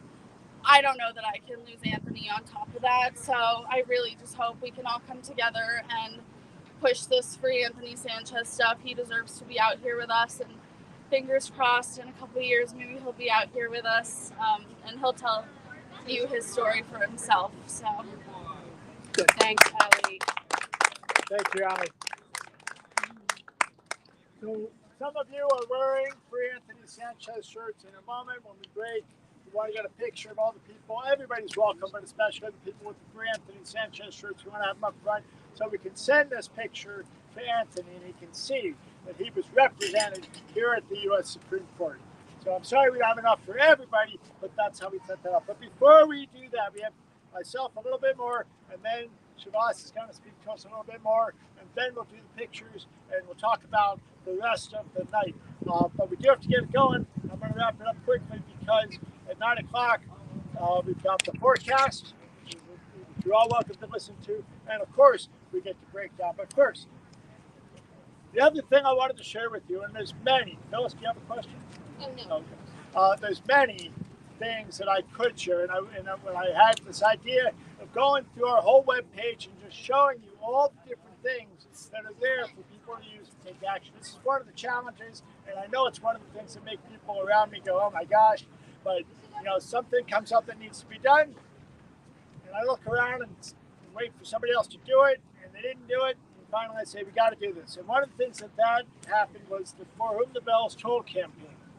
And what that is something that was started by Sister Dorothy Briggs in Kentucky in the 1990s. She was recruiting churches, communities of faith to put up a banner if they didn't have bells, but if they had bells, to toll their bells at the time of an execution or at some other time, and to tell people why they were doing it. I said to her at one point, I don't think I ever met Sister Don in person, but we emailed, and I suggested to her that she create an email group to tell people about what are the next executions and when should they toll their bells. And she said, well, Abe, thanks for volunteering. So I ended up doing that. And then did that under the organization I was running, Cincinnati for Alternatives. That told me. Then when I went on to New Jersey for Alternatives, that part of the National Coalition. We love little children, but we're talking to her kindergarten. There you go. That's good. Thank you, sir. Anyway, they were doing this, and then people of faith against the death penalty, Steve here, picked it up and worked it, and then that organization dissolved a little bit. And anyway, one of the things we came up with around these Oklahoma executions was starting this up again. And it's national, and there's a number of churches around the country that are taking care of it. Jack, so here, and I have a bunch of these signs here, and we're going to need to make more, I hope, because I want to invite people to go and organize churches to put these signs up the week prior to executions, so that the weekend prior in a mosque or a synagogue or a church, that there are prayers for all the people touched by the crime of murder and the execution that's coming up.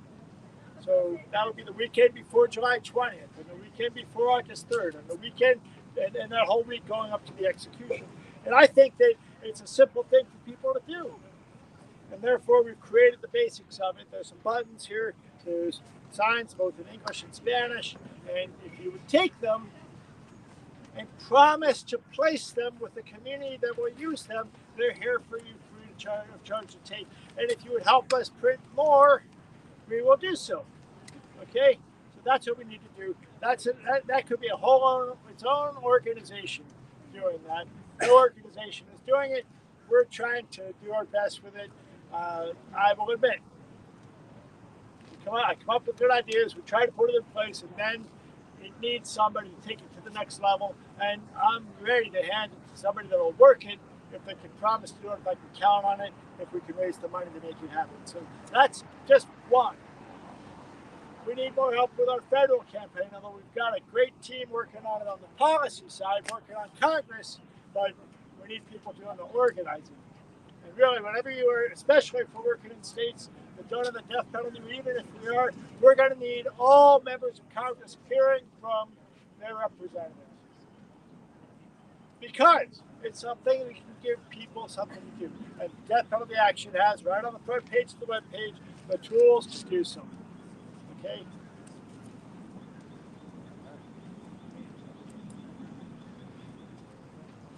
There's so much more I want to say, but mostly I want to express my gratitude for everybody that's here. Everybody that has taken the time, has come through even for just a couple of minutes. Many people have already left, but we're here together as a family, and I'm grateful for each of you. And the opportunity we have to do this bigger and better. I always had these dreams. I wanted to do a big conference this year. Too much. This is what it needs to be. But what if we had more people here? What if more young people were coming and being empowered by the stories that they're hearing and being able to take that home and do the same kinds of things where they live? You know? We just have to invite more people. We want pizza. Fast. How many people are still fasting? Not me. I got something to say. Okay. I always have something to say. She always has something to say. I've known this guy since he was in his 20s. Okay? And this is something he's always wanted to do. And right now, I don't think there's anybody else in this country that's working as hard as he is. And like, I kind of watched you, like, you know, doing this thing. And I have told you, but I want to say in front of everybody else, I'm consistently impressed. Martin Luther Bonowitz. I don't know if I want to go that far. I got told I was not taking compliments well, so thank you. I know. Well, you can't take it back. It's not about me, but it is about the work. It's about stepping into the gap when there's something that needs to be done, and each of us can do that. So, are there any questions? That's a dangerous thing to say, but How do you keep going? Failure is not an option. failure is not an option. Kathy asks how I keep going, and I can't. The reason I keep going is I can't stop. What drives me most about this, and what keeps me here, is the people I get to work with, like Alli and Charles and Scott. You know, I know I drive them all mad, but you know, they keep sticking around, and all of you, and just knowing when you can offer, like what I described for the Lucios. I mean, literally, we lit a match and they took off. When you can offer hope to the Reed family, you can offer hope to and be a part of something with any of these cases. When a prisoner suddenly has somebody listening to them, you know, that can't be matched. And the challenge is when they come to me, you know, I'm just a girl, I can't say no. And some of you know that reference. It's a song. Anyway, I keep going because I can't stop. I keep going because I'm healthy enough to keep doing it. I'm trying to get more healthy, and I'm trying to stay sane, and I'm trying to keep enough money flowing so that we can do this and we can grow it. And he has a girl who doesn't tell him to stop. Yes. My wife, who we met here, Happy anniversary, Age. Huh? Happy anniversary. We met at this event, and then the next year we had a baby, and then the next year we got married right here on this sidewalk. Hey, At right? the end of the Pastor Vigil. So actually, before I bring Chivas up, I'll just tell you, here's what's going to happen next, okay? We're all going to break it down somewhat. We're going to leave the chairs and tables. We're going to leave a basic setup here. There's got to be some things to do, including taking down the banners and putting them away and all that sort of thing. And this year, because they don't let us bring our trailer up, we have to shuttle it, so I got to get it all prepped. But we have until about 11:30 to do that work, and we can use all hands to help And Scott will help direct it, and I will help direct it, and Ron will help direct it, with the signs and all that. But the more people help, the more we come to time to be relaxed. Okay. At a little bit before 9, we're going to start. Alli and I are going to be in front of the big sign in there. Actually, no, we'll do it out here because it's so nice. We'll be out here on Zoom. So all of us, if you want, you can listen on Zoom. It's called The Forecast. This was an idea that Alli and Jeff had a number of months ago. We've been doing it almost every first Sunday. There's a couple times when we shifted it before a week because there was an execution coming in the very next week. But generally, it's the first Sunday of the month at 9 p.m. Eastern Time. The Forecast, we do it by Zoom. We gather and we just have people on from the states. So we're going to have people on from Alabama and people on from Florida. And we're going to handle the Oklahoma stuff because we know this so well from Oklahoma. We might as well be Oklahomans. Charles is an Charles. And anyway, we're going to talk about that. We're going to kind of try to keep it tight. We're going to get the room packed up. We're at 11:30. We're going to gather here. We're going to have a closing circle. And then we're going to break our fast. And whether you've been actually fasting or not, everyone is welcome to come and partake in this meal. It will be delicious, whatever it ends up being. I think it's going to be pizza and pasta and salad, and we got some other goodies. So come. It's super powerful, and you won't regret it.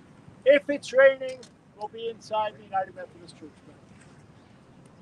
Are there any questions? Did I have anything else, Scott? Has everybody paid their registration and all that jazz? If you haven't, or if you want to give more, see Scott. I also want to say, in the email that I sent out just before 5 o'clock, to everybody that registered, and also to over 100,000 people that have opened an email for death penalty action in the last 30 days. Most people don't read it. Most people don't get to the bottom. But I will tell you that within that is the number one, the link to the Zoom and how to get on that. But at the very bottom, I talked about this last night. At the very bottom, there's a message about the people among us who really need some extra help. There's GoFundMe for several of these people. I'm not going to get into it, embarrass them right now, but I want to say that if you have a little extra that you could help them with, then please go to those links and donate to their GoFundMes and then share them so that other people can help too.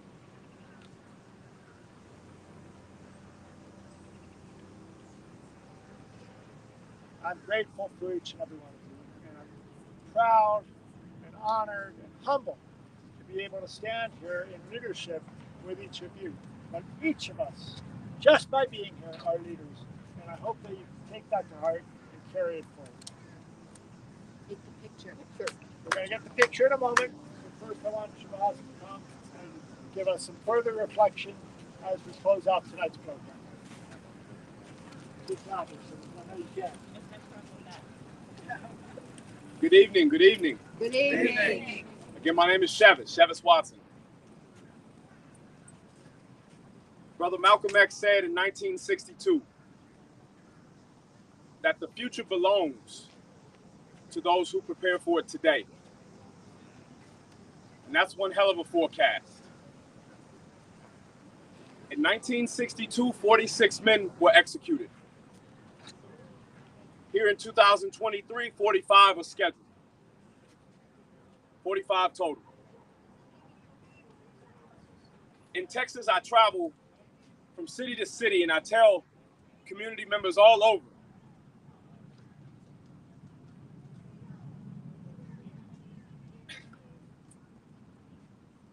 that freedom is priceless, but that the breath of life should be even more valuable. And so when I hear, Melissa and John, when I hear Chuck, when I hear Charles, when I hear Roderick,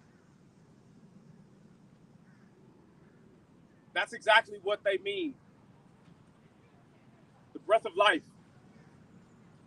has to be of much more value. I took a million-hour trip out here one contact ripped, and for almost 16 hours, I traded eyes with one contact lens. Because movements deserve sacrifices. And when I hear the stories of Ron and Abe and so many others, that's exactly what they've given to the movement. Sacrifices. It takes sacrifice for a student to write guys that she hasn't met. It takes hope. I've been literally dragging individuals from the streets over to the table, telling them, I'm not asking you for money. I'm just asking for you to give a damn. We had a guy last night tell us that he was 95% with us. But if somebody did something to his kid, he wanted a bullet in their head. And Abe, Kimber, Ron and I, and Tom, we looked at this guy with sore eyes because he represented the ignorance here in America. An eye for an eye makes us both blind. It gets us nowhere. It does not create peace. This brother really thought that would get him peace. As I reflect on the past few days, it's been extremely uplifting to hug some of you, to share space with all of you.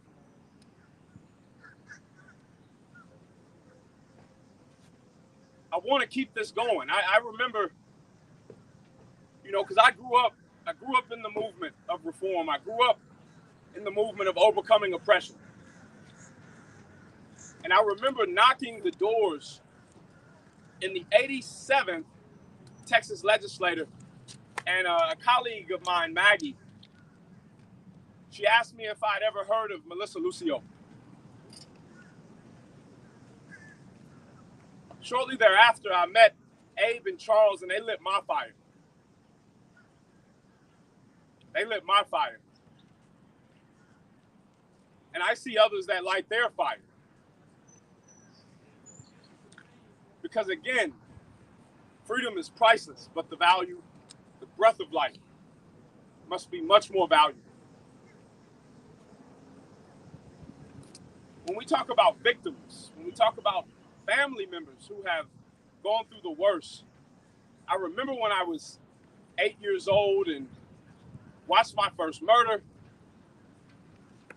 watched my cousin get convicted of a murder that he absolutely didn't commit. He absolutely wasn't even present in the alleged space for, and he's still in Angola State Penitentiary. And so I come with the spirit of those, I come in the spirit of those brothers and sisters. Kasul and Arthur and Carl Buntion and Anibal Canales, Ivan Cantu, Melissa Lucio, Erica Shepard, Billy Allen, Billy. Mike Crump, Edgar Garcia, Julius Jones, Dustin Hicks. There's so many names. I get letters every week from prison, from guys in the Polunsky unit of TDCJ that simply tell me to keep going. And this fast has been challenging, right? But it's been the camaraderie here that's reminded me of what the sacrifice is meant for. Why people travel from Georgia. Why folks travel from Connecticut. Why folks bring the lived experience of someone who grew up in California. We've heard from community members walking up and down the street who look at this building and you see a face where they're just marveled at the architecture. And then you ask them, hey, did you hear about affirmative action being ended? Did you hear about student loan debt relief being canceled? And they say, yeah. And then you say, well, we're out here trying to abolish the death penalty. And they say, oh.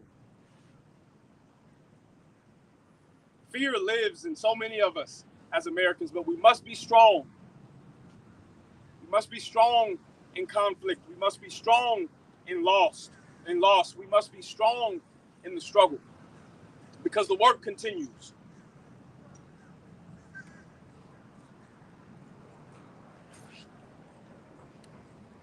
Conversations this week, I've responded to community members that I don't even support people being serving life in prison. And folks who have literally said this to us have been individuals who have never done a day in the county jail. When you do 378 days like I did,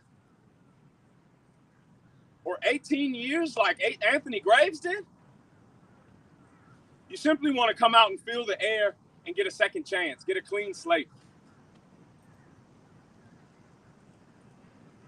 We are not just against state-sanctioned and supported killings here in America, but across the world. In Iran, where protesters are being murdered and executed, I think about those of us who have sat out here overnight, where a U.S. Marshal or a Capitol Police officer could come and just pick us off. And I've challenged other community members to consider it. Would that be fair? Would that be fair? It absolutely isn't fair. And that's why we have to take what you've seen, what you felt, what you've heard this week, and bring it back to your jurisdiction. Bring it back to your dining table. Let the word of mouth travel like it's supposed to. And amplify that the death penalty is not equal justice. It never is. For your spiritual, religious individuals, remind them that the Bible says, "Thou shalt not kill," that God will handle his own vengeance. We are not supposed to play judge and executor. We are supposed to revel in our role as community members. They say trauma is only defenseless against a loving community. And that's how we overcome the hardships of the experiences like SueZann with a loving community. And so as I reflect on the opportunity that it's been to be here, to simply be here, I wouldn't have rather been anywhere else.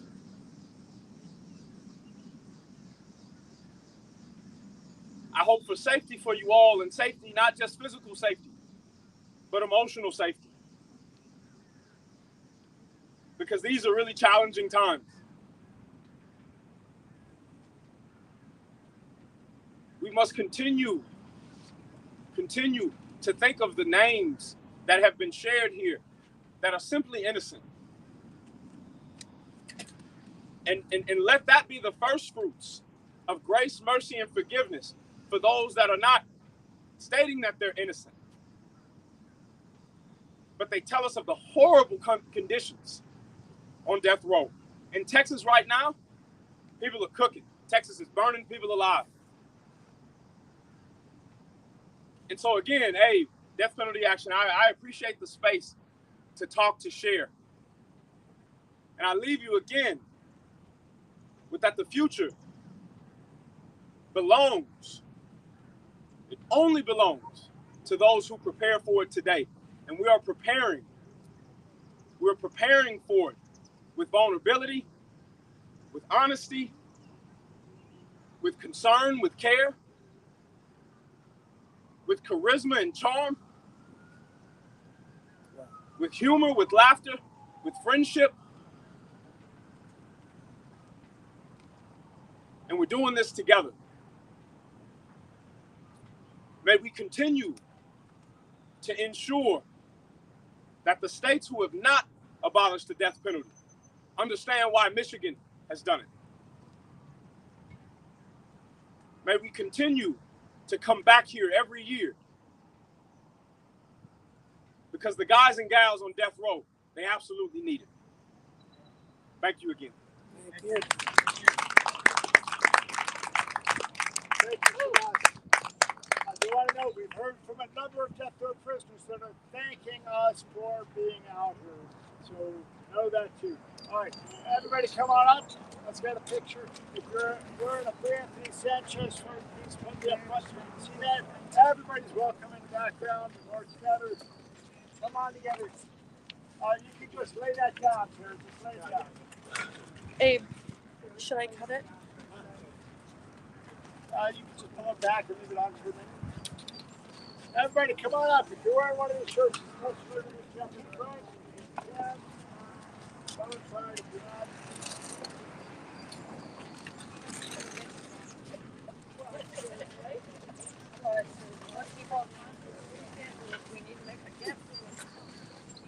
Need somebody to volunteer to take a picture. Tom, you want to be in the picture? You want to take the picture?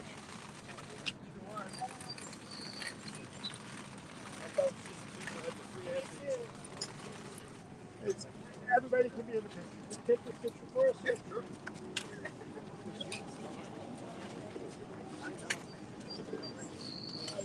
Melissa, squeeze in.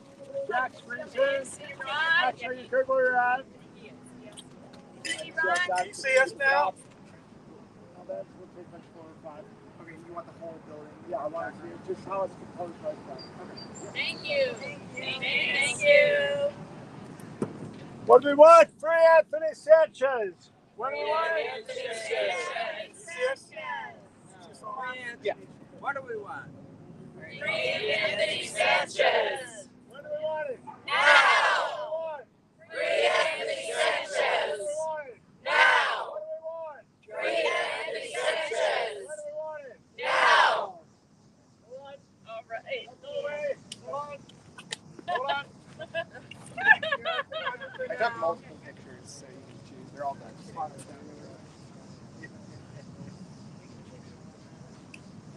What do we want? Free Anthony Sanchez. When do we want it? Now. What do we want? Free Anthony Sanchez. When do we want it? Now. What do we want? Free Anthony Sanchez. When do we want it? Now. Thank you, brother. All right. Woo. Thank you. All right, y'all know what you got to do. Hey, watch your cord, you're gonna trip. Thank you. Hey, got a tail. Yes, thank you. Don't trip. Abe, It's send me those. I might even be able to send him the video, but I'm not certain. Different prisons allow it. Thanks, everybody who's watching.